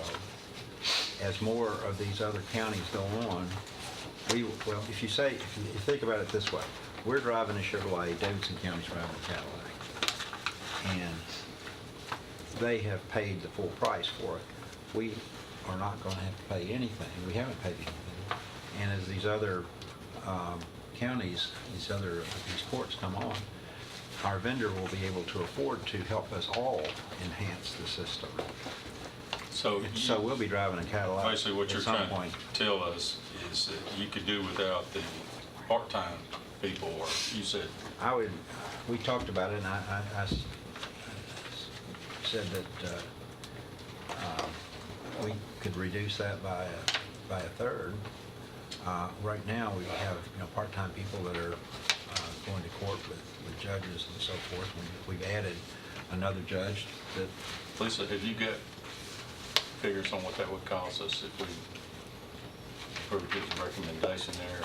No, I don't. 38,745. Do you have it?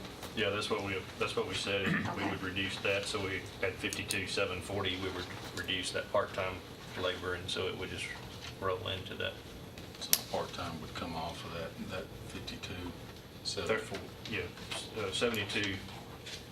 52,740 was the original request, and so if we take the part-time position and basically convert it to a full-time, it'd be $38,745 for salary and benefits. So, y'all heard, is your question, Commissioner Johnson?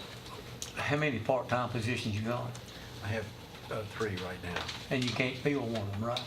we had difficulty filling, we finally Okay, were so able to do the that. scenario that we gave you before is just eliminating that one part-time position you can't fill anyway, okay, so that will make up, okay, so I'm not the smartest person in the world, but why in the world would you reduce the part-time positions that they have, their capability to come into work for that, when you be money ahead to go ahead and just eliminate that position that you can't fill? Well, we can I mean, do that. I'm a simple man, explain it to me, the math Okay. about it. Wouldn't you not be better off to eliminate that one position that you can't even fill to start Yes, sir. with? Yes, sir, that would be, if we're talking about taking that. And you'll be getting a full-time position, okay? Or the other two positions that you have filled, are they working at their max as far as the part-time is concerned? Yes, sir. Okay. You wouldn't be willing to cut them a little bit to make up for this shortfall? I mean, you never know until, yes, excuse me, Mayor. No, I've got a little bit clearer picture from when you first presented this request, and the reason I denied it, I didn't feel comfortable that we should be out teaching, taking time. If you have time to go teach other courts, and you're asking for more because you're not there, you need more of those people inside your court so you can go teach. That's where I was going, well, we should be taking care of ourselves first. I'm getting a little clearer picture. So the software company, are they not charging us because you are doing that and selling their system? Well, they have, But Metro's paying. Metro's paying, and Okay. Shelby's paying. But they're not out teaching other courts No, in West they're not. Tennessee or Memphis. No, Are we they're the not. only one teaching other courts? Yes, sir. Okay, so we're You good. asked my question exactly, which was, are they not charging us, is not charging us contingent upon us continuing to do the training? Oh, no, they haven't, we've done that voluntarily. They just said, as more come on, and I have tried to do it, by word of mouth. Did a meeting a couple of weeks ago and talked to several people. So I how did have- you get the sweetheart deal that they're not charging us? Why are they not charging us? Because we have an entrepreneur that we talked to that said, we told them that we have a county, rather a state with 95 counties, and we have a state system called Tensis, and you're familiar with that, that's in 88 counties. And I said, if you integrate with us, you will have an opportunity to go into the other 87, and they saw that as a business opportunity. And as I think I mentioned to you, those counties won't be paying either. It's the attorneys who will be paying, and it'll cost an attorney $300 a year to participate in that. So it's not costing them; it's making money for them, but it's helping us. It's So the what- entrepreneur is they're a good business. So then what is Davidson County paying for? If the attorneys pay They're for it, paying- what's Davidson County paying for? Davidson County is not charging the attorneys. They're doing it for free for the attorneys, and the same way for Shelby. But we'll be charging our attorneys. Well, Which I don't have a problem with, I'm just asking. The company would be charging the attorneys. The money doesn't even go to us. It doesn't even go through us. Okay. But they would be charging the attorneys $300 per year. And they'll be able to, the advantage to that is, as more counties go on, it'll be the same $300 that they Per paid in county? Rutherford County, Oh. not per county. They'll be able to file in Sumner and Williamson and the other counties as they go on. It's a win-win for everybody, a win-win-win, actually, for the attorneys, for us, for the company. So that's- It's an entrepreneurial, I think it's, So that piece of legislation that Dawn White and I carried when she was in That's the right. House. That's We it. were the first ones. Absolutely. Okay. Yeah. So, but I thought it was just for Rutherford County only. Well, it was only Rutherford County at the time, but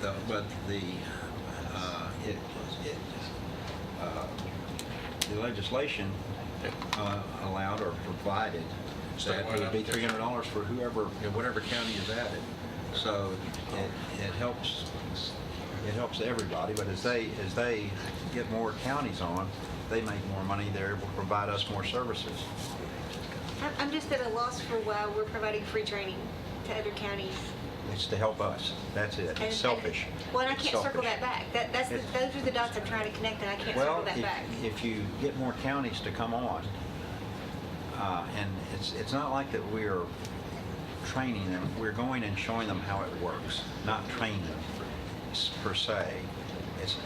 We're going and showing these other counties how it works. And tell me how that- we win again, because you said win-win, and We listen, I hate win. telling anybody no. I want to tell you yes. Well, I'm looking for a yes. I'm looking for well, ways to yeah. say yes. So Well, yeah. tell me how we win. I haven't heard that yet. We have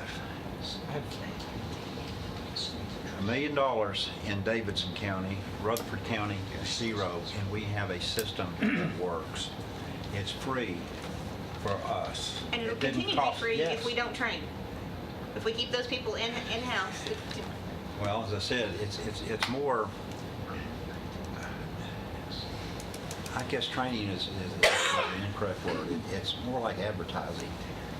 It's like going out and showing other people that it works so that they will be encouraged to go forward with it, because it's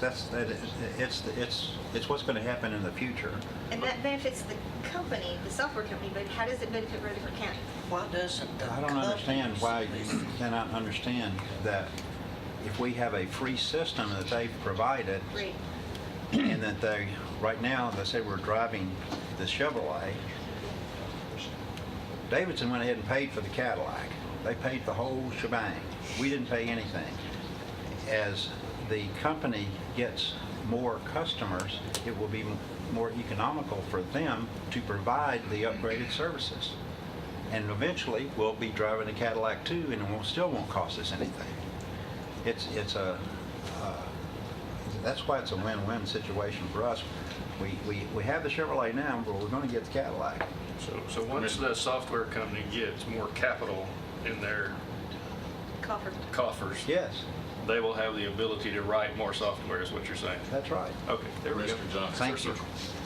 In an effort to expedite this, what kind of counteroffer would be acceptable to all parties involved? What did you say about that you would just eliminate that one part-time position? Yes, sir. Eliminate that one part-time Okay. position, and that leaves 2. Okay, so that, basically, that's your counteroffer? Yes, sir. Okay.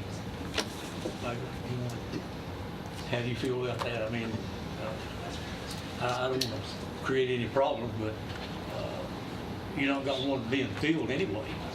I'm John, how many people are taken out of the office to go train? when they do? well, basically, I have gone and one of my deputies has gone. Okay, so that and makes one it of my- too short. But that's correct. And how often is that? There was one time last week, there was one time in the first part of May. That was part of a total This is May. training situation. We're dealing with certain conservatorships as well. There was also a day in April where our person, I didn't go to this one, did a seminar for our case management, the Tensis people. They did a seminar out at the convention center at the Embassy Suites when local government had local government data processing had their annual meeting out there, So we're basically 3 times in the last 3 months, is that right? something like That that. answer your question, Mayor? Yeah. That's about right. Commissioner Piercy also had a question. Why does a software company not promote this and do their own advertising and their own trade? They're doing that. They're Sorry? doing that. They are doing that as well. But I will tell you, had you rather sit down with somebody in your business that knows your business and has a track record? I've been doing this for 27 years, and people in the state know me. Had you rather hear it from me or from somebody from a company that you may not know that well? Me personally, if it was taking my tax dollars to pay for that, I'd rather hear it from the company because I didn't figure my tax dollars were involved. Well, you know,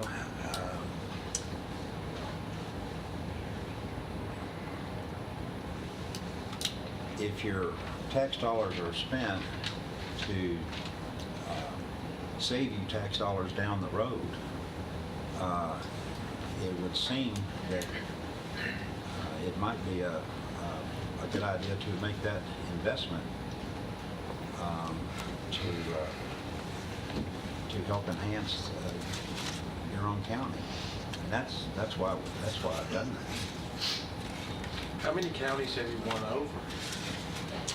Sumner, Williamson, Bedford, Montgomery. I talked with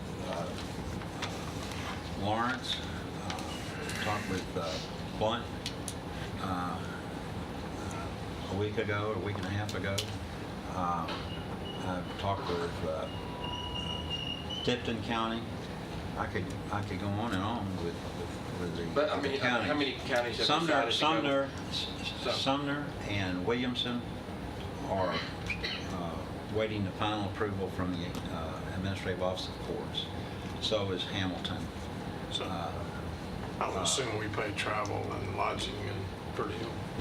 Well, when I went to the meeting went to a meeting in Pigeon Forge when I left here 2 weeks ago, and the state paid for that. You're on your way. The county didn't pay for anything, didn't pay for that.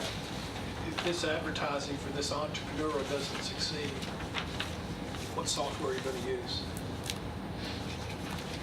Well, we'll continue to use it. I mean, right now, they've been in the state for maybe 8 years, 7 or 8 years. They started with Shelby, and they found that viable. And now they have Davidson, they have us, they have Sumner, and they have Williamson. So, you know, we went to school on what Shelby was doing before we went with them, and they were satisfied, and they're still satisfied. And I guess anything can go under, but right now the future looks pretty good. They have a good product, it works, and they have a solid staff. Well, committee, you've heard, had a chance to hear Mr. Bratcher's request again here. You know, as we told them to come back, that's why we're talking to him, of course. Do I hear a recommendation or a motion? One question, will the salary study affect the part-time personnel? It won't. It wouldn't increase any of their pay. Well, whatever is in his part-time line item, he can, typically what we do is that we take the salary of the full-time person and divide it by the number of annual hours for the year, and that's the range that we stay with them. So to answer your question, yes, it could. Okay, so the salary study, if it's adopted, it would increase your ability maybe to hire another part-time person, wouldn't it? It's possible. So You that know, would- actually, that would- actually, not unless, it would not unless the, and maybe we're. He only has unless- X we would number have- of budgeted dollars for a part-time position, so he has to pay to keep within that range for the hours that Right, he in other needs to words, work. right now, it's a finite amount. For someone who is full-time, it's whatever you all say that position is, but that's what they would, if it's a $35,000 position, they would make $35,000 that year.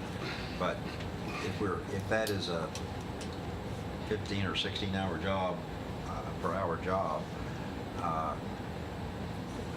an equivalent person who's doing similar work at part-time is just simply limited by 12 or 14 or $15 into the amount of money that we got. So they could only perhaps work their 20 hours, say. So it's a little bit different. Okay, then answer all your questions there. My own personal opinion, I believe I'd be a little bit more comfortable just to stay with the situation like it is, with you actively recruit somebody for your part-time position, and maybe address it on down the line a little bit, see what the situation is. But that's what I'm comfortable with. Okay. You know, just leave All right, I'm gonna for the open recommendation. the floor for a recommendation. If not, then we're gonna move on. You need that Do I hear for a a- motion that we accept the move. Leave it like it is. Yeah.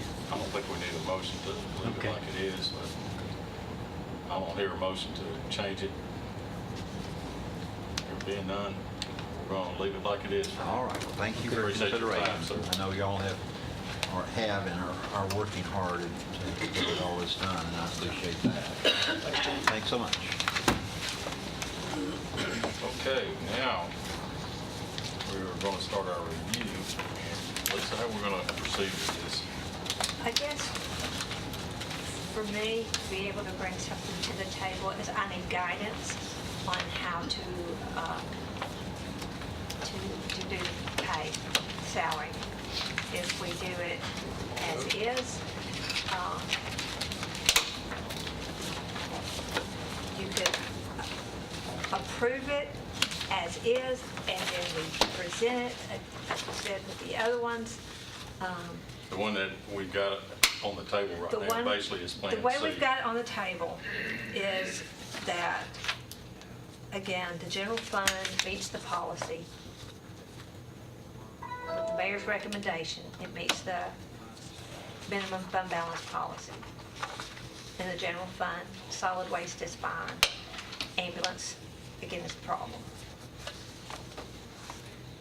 So to be able to present information either tonight or by Thursday, I mean, I need direction. On this sheet of paper right here, is this, Long sheet. is that with the Plan C? That's everything. That's everything. That's the salary study. So the county general would, Plan C would balance. Am I reading this right? Yes, it balances at 16, and like I said, we've not adjusted revenues for the current year that would roll into that, so it should improve. Okay. Okay. And so the solid waste balance is, It's fine, it's using some fund balance, but they've got sufficient fund we're balance. gonna come back to the ambulance Yes. Thursday. There's no problem Highway. with 119, 121, 122, those are pretty simple ones. Does that include the highway separate? The highway is separate. Actually, they're fine as well. They're showing a increase to fund balance of $350,000. Well, just my thoughts, if, I would like to see the C. If I'd throw it out and someone else could. Well, it'd certainly make our discussion a lot shorter tonight if we can come to that agreement. Well, I mean, I think she's looking, Lisa's looking for guidance for Thursday, and So are you gonna make that in the form of a motion? well, if y'all want to discuss it, I'll move for, if you want to get, if I can get a second, then we can discuss it further. So I'll move that we direct the Queen to, Appropriate $112,137,021 for the county general. okay, Solid waste, $5,219,469. Mark, you write this down? Mayor's recommendation. Mayor's recommendation. Mayor's Changes recommendation. that we made a few changes in there. Yes, we have for made a few insurance. changes with. Right, we made a few Yeah. changes in there, so that's why I don't want to go with a number, I'll Thank just you. say mayor's Okay. recommendation, and Because that's what with it the is. changes that we've made through our meetings. School at 416 has been changing, and those changes. Right, Without right. written. That's kind of what I'm directing what we're gonna. And that's what I was going to move, Mark, and that you piped in with all these numbers. I haven't called the budget. And that's my motion. Second. Okay, we do have a motion and a second, and we are ready for discussion.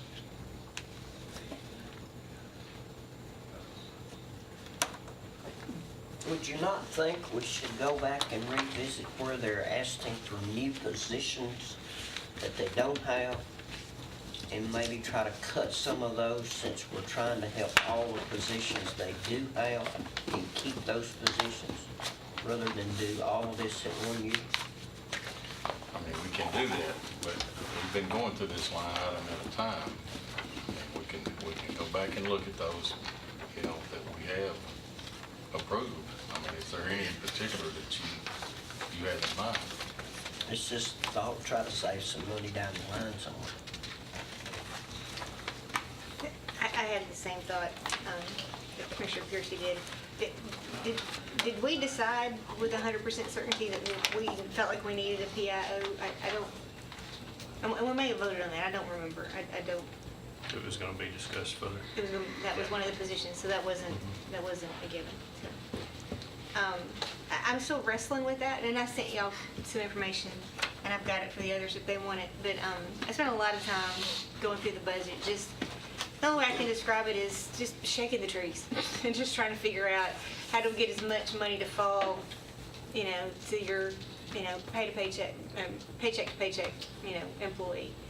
And so that was just one where, you know, I feel like we've got some strength on staff. Where, you know, you've added the public safety director, who in your disaster situation scenario, Sure. he'd do that. Sure. You know, we've got, you know, your, you know, deputy to the mayor, who I think could do some of the other. So your gap is still that media recycling educator. Yeah, and your suggestion this morning that you sent out to everyone, Commissioner, I don't have a problem with that. I think Mr. Sandlin could probably be the PIO.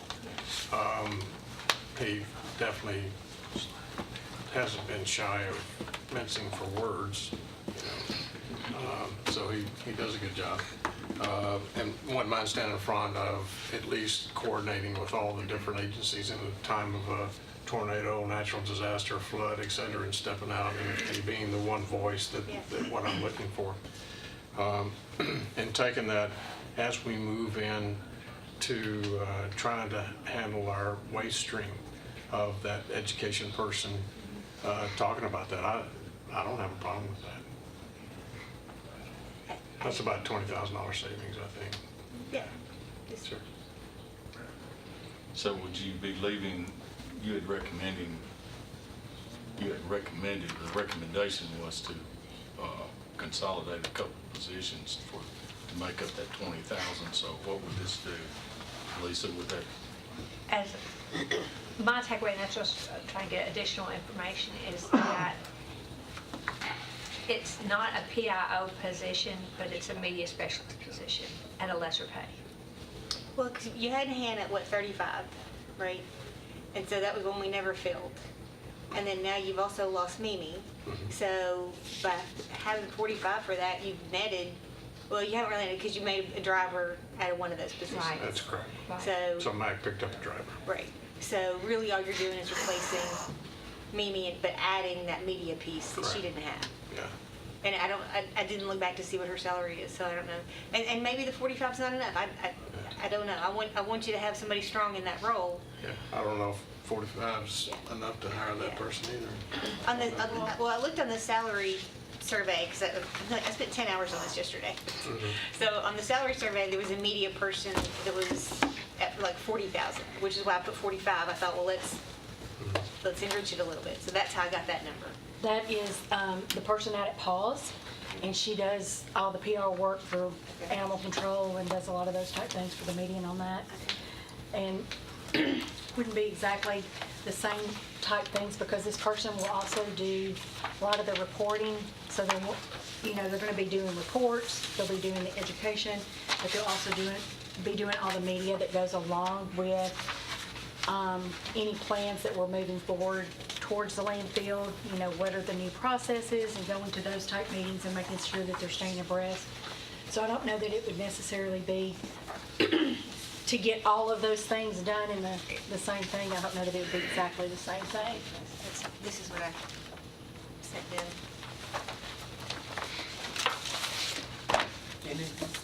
Yeah, this is what we're talking about, that I emailed to Mayor and Lisa and Sonia and Brian, and I copied Commissioner Key on it since he's chair of budget. This was the fruits of my Memorial Day. So, I know, it is. I went to a funeral in the morning, I'm getting it even sadder, and then I spent the rest of the day doing this. So anyway, so that was one of the things that, that is on here where I showed approximately the $20,000 savings. It's near the bottom where we have PIO versus media recycling educator, and that was if we added that other PIO function, that press function, to Mr. Sandlin. One thing I wanted to bring up after looking at this, and Lisa and I actually discussed this, is where the state actually sets the salary for our constitutional officers, the mayor, several others. And in the past, of course, we wait on the census normally when, you know, this is raised. Part of the census haven't been turned in. Lisa probably do a better job explaining this than me. I'm gonna let you pick it up there, but I just wanted to point out, when this has happened in the past, we don't know exactly when that census will fall in, but it's probably gonna be this year sometime, if I'm not mistaken.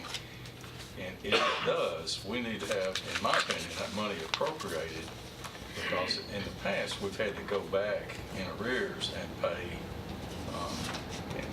And that was one of the things I didn't know we had to pay in arrears. But in my mind, when I initially saw the increase for the constitutional officers, I thought we were basically giving a raise 2 years early, because you do those increases when you have your census. And I knew we were having the census in 2020. I figured the numbers wouldn't be available till the end or 2021. So in my mind, I thought we were giving raises 2 years early. But if we have to go back and pay in arrears, then no. well, I think I've explained that right. Yeah. Please, Lisa. And in pulling that information for Commissioner Allen, which I'm sure my perspective was, an attack to the question was a little differently. And I was going back to, what do you pay your constitutional officers if you want to pay the bare minimum? And that's what we're audited against, as the comptroller will ensure that we pay the minimum. You pay above, but you've got to pay the minimum. So what is the minimum? And it's banded by, if I have it, by population. And I have a sheet. Yeah, I have In it here. 2005, and this is what, I'm going to get to your thing about the back page. And I pulled the Register of Deeds as an example of saying, what did we do in the past? In 1996, we did a special census. In the year between 2000 and 2010, when Mayor Allen was here, the question was, do we need to do another special census? Going back to, thank you, Daisy, this is what it looks like, the population thing. All right, so the question is where, this is set up based on, to pay our constitutional officers based on the population that they serve. You can pay more, but you can't pay less. But what does it go back to? It goes back to the last census, the last official census. For a county, for us, it will go back to 2010. In 2005, Mayor Allen had looked into, do we need to do another special census? It was going to cost over $1 million to do that. You can do two or three special censuses in between, right? Two or three in between decades. So at that time, in 2005, we lifted our constitutional officers into the next band, even though we did not have a special census. That was my point. And Election Commission brought forward this paying Alan, who was serving the population, and go ahead and pay him into the next band, which is what I was trying to do. I was trying to prove to myself, are we really in the next band? I mean, we were so close anyway at the end. So that's what this was to demonstrate, is just take our 2010 census, take out where the cities were in 2010 and add in, they have done special census, they've been certified, and add those back in and say, where are we? With that methodology, and this is in your packet, it brought us to 286,126. The U.S. Bureau estimated us at July 1st of 17 at 317,157. The band that we were going to go to, our census was 262,604. But the recommendation was to go to the next band of 273,99. Goes back to your question about when I pulled the salary information from the one elected official to say, what did we do? There was a note in there that we back paid back to April 1st of 2010. So, I mean, the official is as of 2020. I'm sure it's certified later, that's why It is. it is? We do back pay to April? It's April 1, that it's Underwood versus Hickman. That it rules that it goes back to April 1 on the increase retroactive. Okay, so we're really talking about 9 months salary. We'll have to pay it effective April 1. So we could budget April, May, June You could, Of 20.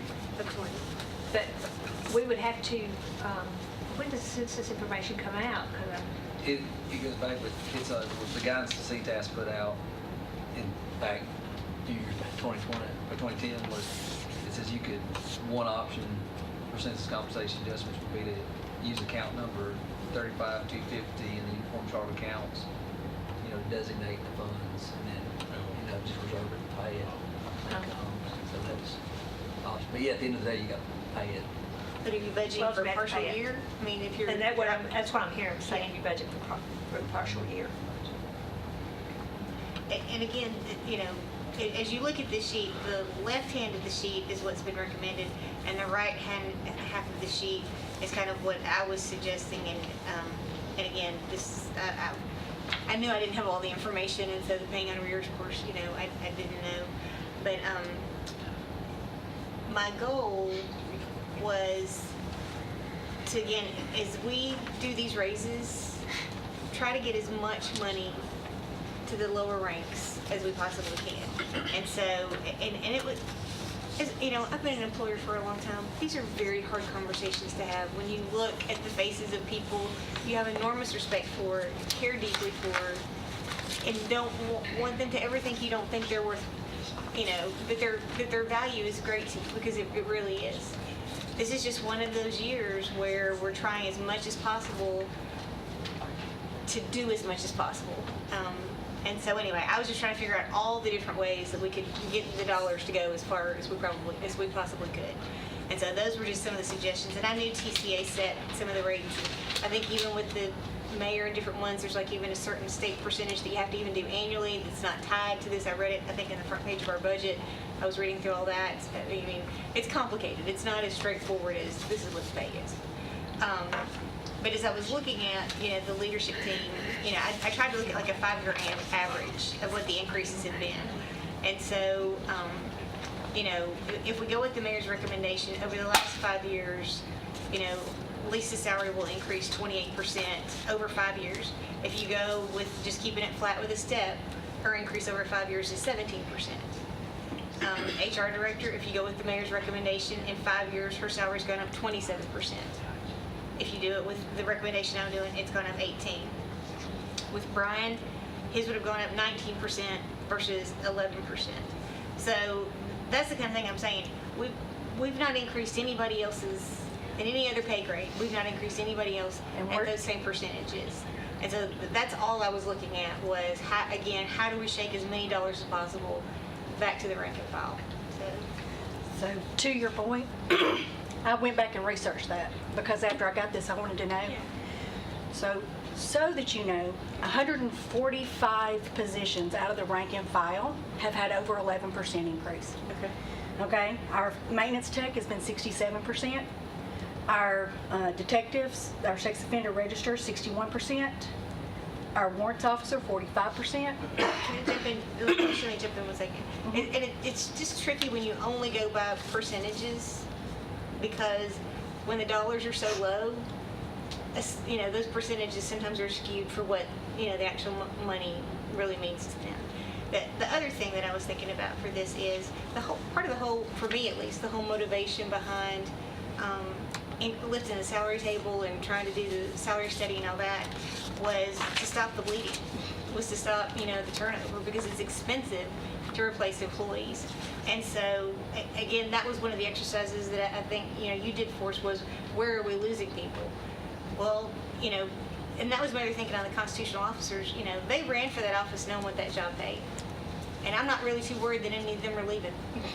But I am worried about the other people who might be leaving. So, again, and this is one of those situations where you can look at it from every side and everybody can be right. And I appreciate that. So this is just the work I did. This is just what I was throwing out there for discussion and for thought. And, I would never presume to think that I have all the answers or the only answers, but I just at least wanted us to have a conversation about it. Sonia, what time period of the percentages you were giving us, is that how many years? Last 10 years. 10 years, okay. Okay, well, actually, I did this in 10 years, and since 2010, finance has gone up 53%, HR has gone up 43%, and OIT has gone up 34%. And that's since 2010. And are you using the position, or where are you getting your numbers? The position, I pulled them from the budget. Okay, so I pulled the same numbers. And finance from 2016 to 2018 went up 9.5%. HR was 6.5. From 16 to what? From 2016-17 to 2017-18, it went up 9.5% in finance. From 2016-17 to what we're requesting in 2020 is 13.4%. So that's why I'm curious where you're getting your numbers. I just pulled them from the budget, from my budget notebooks. Okay. Well, I pulled them from the same salary surveys that I presented all your stuff with. So that's why I was trying to figure out where, because...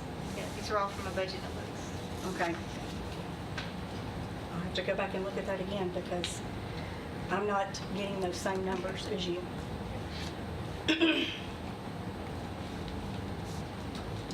But Ronnie, your numbers is with, like when you say, Ours is with benefits and everything, because that number in the no, budget those are book, just- the number in the budget book would have benefits, right? No, I only pulled salaries. Okay. Because again, I was trying to look specifically apples to apples on everything. I only looked at salaries because that's all I had to work with. but you're saying like on, for example, the 28% for finance, would be if they got the mayor's recommendation? Yes. Hang on, where are you at? Which one are you reading from? The finance director. Yeah.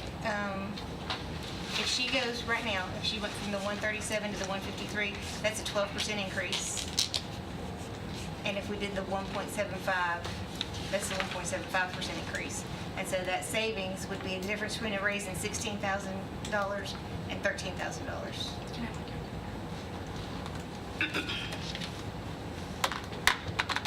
So yes, so that's what I'm saying. So if he used his since 2016, so over a 5-year period, it would have been a 28% increase over 5 years. That's what that note says.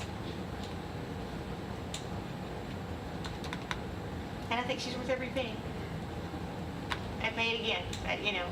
That's not the issue. I can't figure out where you're getting your percentage, because when I look at it, for your percentages you're getting, I came in with 10, I'm just going to say for myself, I came in with 10 years experience credit, and I've been here going on 13. So it's at 23 years experience. And that percentage would put me just a little bit, this would put me just a little bit under where I'm at. So and for 50%, that would have meant Lisa was making $60,000 10 years ago. I had her coming in at 2010 at 91.8, and with this she'd be at 153. So I don't think that number is correct. Did you use the numbers for the mid-year number on your budget sheet? I pulled them from my notebooks.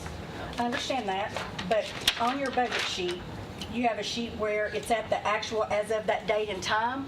Did you use that number instead of a budget number? I don't think I did. Because 50% increase, the position hasn't increased by 50% in 23 years.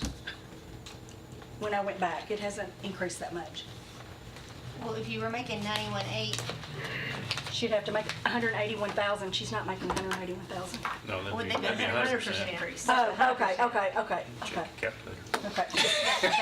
I was thinking double. I was thinking half. Okay.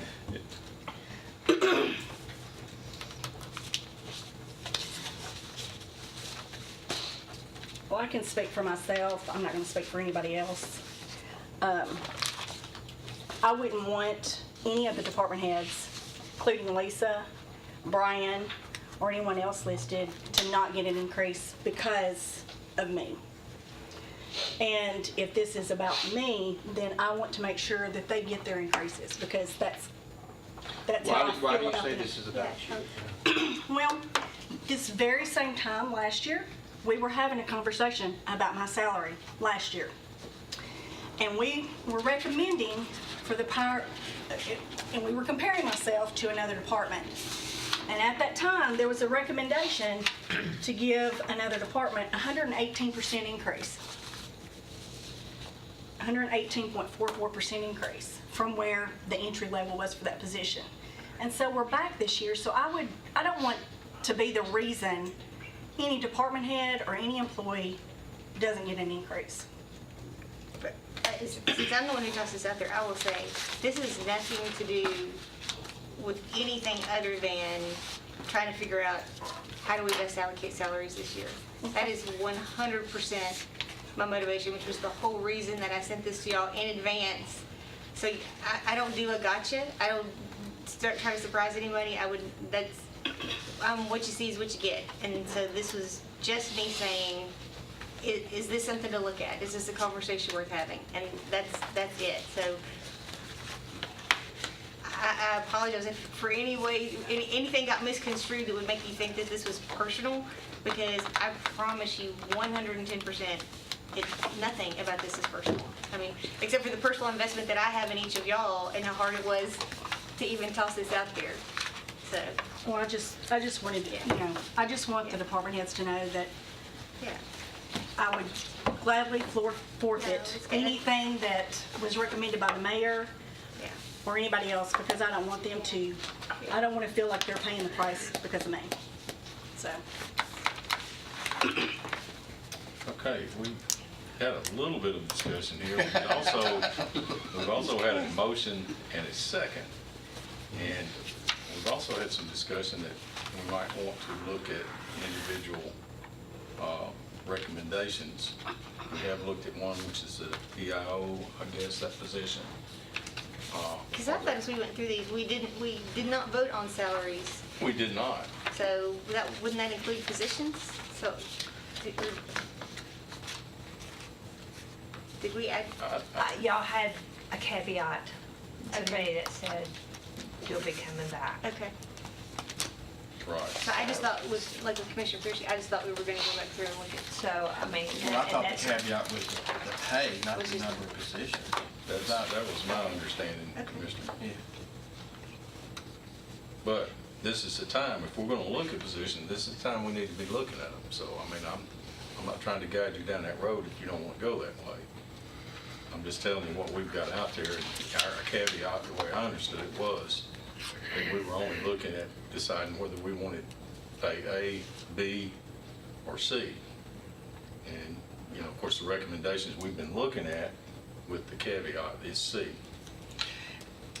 Rhonda, Ms. Howard, was the purpose of this to try to get 2 more deputies? Yes. That was your purpose? Yes. Try to, I was trying to find money for 2 more deputies so that we could He asked for 5 in patrol and 10 in detention. And so that was the motivation. He was trying to say, is there any way to find money to fully staff patrol? So, yeah. We need more than 2. Well, I mean, he asked for 5, so I was trying to get him his 5. But doesn't he have positions now he can't fill? Right, but he's gonna have a better pay plan to work with too. You still don't know that that's called filling a position. Mr. Chairman, we've got a motion and a second on the floor. I think we need to vote on it. Okay. I'm here calling for a vote. Is there Can any we other read the discussions? Well, the best, Mark, have you written it down?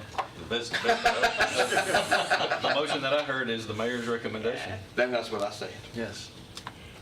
Can I ask That's one exactly question? what Commissioner Goode says. Mayor, I know you've only had a day to look at this, but do you have any thoughts on any of this? On making any changes to anything that we proposed in order to try to find at least one more deputy in there? Or because I know you spent a lot of time on this before you even put it in front of us. So if you're like, I'm set, I get that. So if you're set, don't feel like you have to comment. But if you want to, I'd love to hear your thoughts.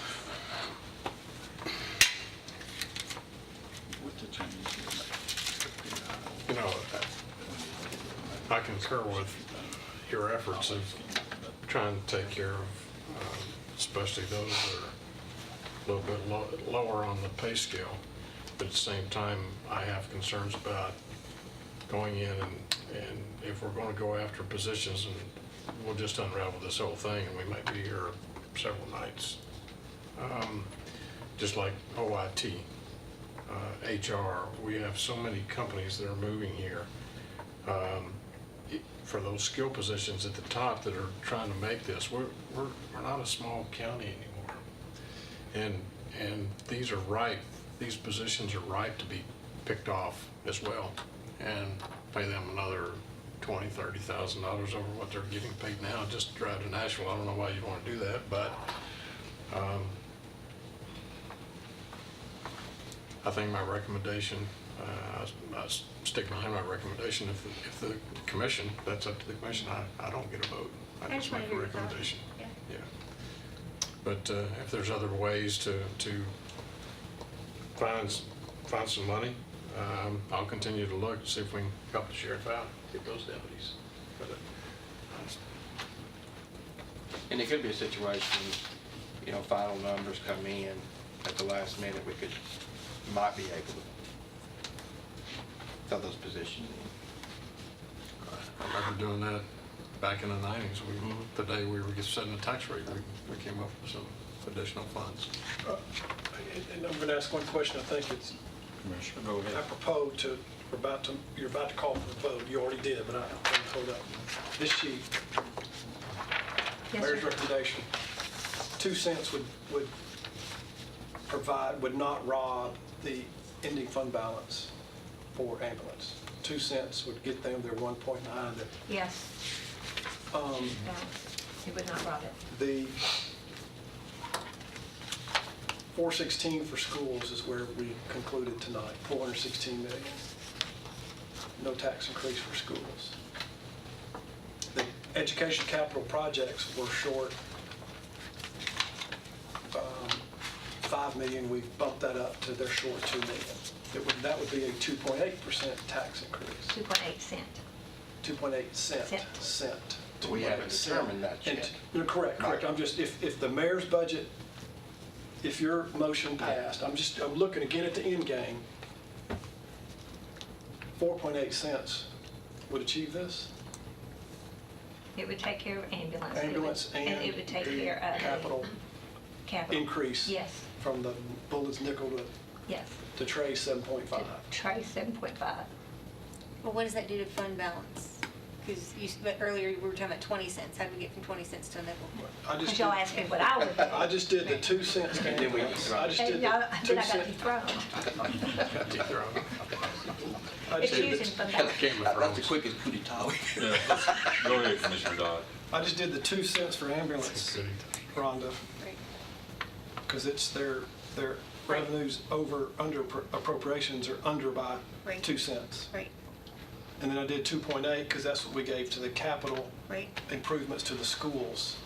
So one way to look at this is 4.8 cents would achieve your motion. It would. It would. And If your fund bal- goal is to, if that's, to use most of the fund balance, but still meet your policy. If that's You the are goal. using, You're using the fund balance, but you meet your policy. You meet the policy adopted by by the commission. And so would 4 more cents, 933 times 4, it's another 3.7. That, I'm just playing scenarios. We've got to get to the end game. Right. And the end game could be the tax increase of 2 cents, 2.8 cents. Is this economy, is this situation, is this opportunity worth 9 cents? 8 cents? So there's pennies Yeah, I just don't that wanna could run- go into fund balances Yeah. or Yeah, I don't wanna run fund into balances. fund balances, or as opposed to spending, but put them into fund balances. Yeah, right. Or perhaps we get another deputy or 2. Am I thinking, You're thinking. that's just my, That's, No, you're right. I'm high level trying to come back under. So thank you, that answered my questions. Okay, so we've had a call for a Thank you, vote. Chairman. Is there any other discussion? I have a question. Are we amending the mayor's recommendation to change the PIO to a media person, or Is that part of your recommendation? It's not in your motion, okay. And it could be another motion. no, I was asking if we needed to amend it, if that was Oh. something you were comfortable with, or we can vote as is. I'm just asking. You were agreeable a minute ago. I'm just checking to see if you're still agreeing. Leave that up to the will of the committee. That's the committee. Not hearing an amendment or, I'm about to make one. okay. I'd like to amend the motion that the only change that we make to the mayor's recommendation would be that we modify the PIO position and return it to a media specialist / recycling educator. And then he will determine how to handle the responsibilities that would have gone to that role. Okay, I hear an amendment. Do I hear a second to that amendment? It's in the general fund. Yes. can I have a question? At a salary of, A proposed 45, which is what would give us that $20,000 Is savings. that what benefits? no, We that's were a only doing salary. salaries. Yeah, It's just so we're also on salary Benefits line add on top. That's per this. It's actually more than, yeah. It's a step, it's a grade 17 plus 5,000. If I'm seeing it right. Yep. Okay, I'm waiting for a second. Grade 17 is 32,756.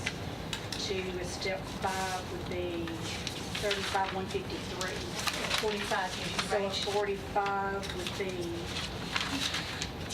at a step 20, at a pay grade 26. I'm sorry, step 18 was 40, and Ronnie just bumped it by $5,000. So that would be a pay grade 26. But 18 is 40, 45, according to the 40. survey, according to the survey. But the survey is not for the same. We're just using the increase that y'all recommended. It's kind of. Okay. That's what it Okay, is. so I'm gonna need a second before we continue Yeah, discussing. agreed. so. But we need to understand the Well, you motion. need a second. Kind of where I'm going. Second that. Okay, now, continue. Second. I understand that, but is there any other discussion to that? I didn't want to cut you off there, but I wanted the second before we were chasing a rabbit somewhere we weren't going. Okay, so first thing we're going to do is vote on this amendment. Let's call roll so we're clear. And the amendment is to just do away with the PIO and have a Modify committee. PIO, change it to a media specialist, recycling educator, salary of $45,000.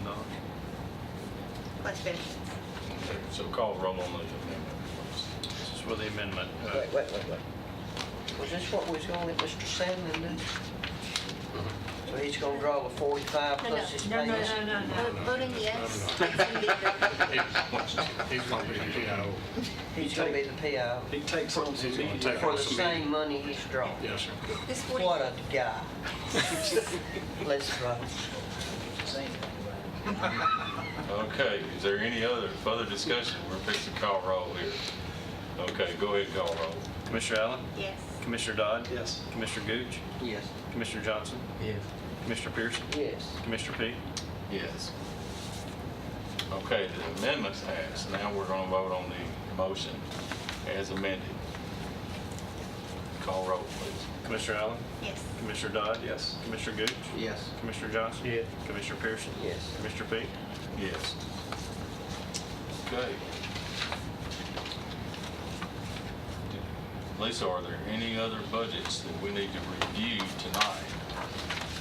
I just want to remind us, our next meeting will be Thursday, same time, and at that time, we'll set a budget that will be advertised. Is that correct?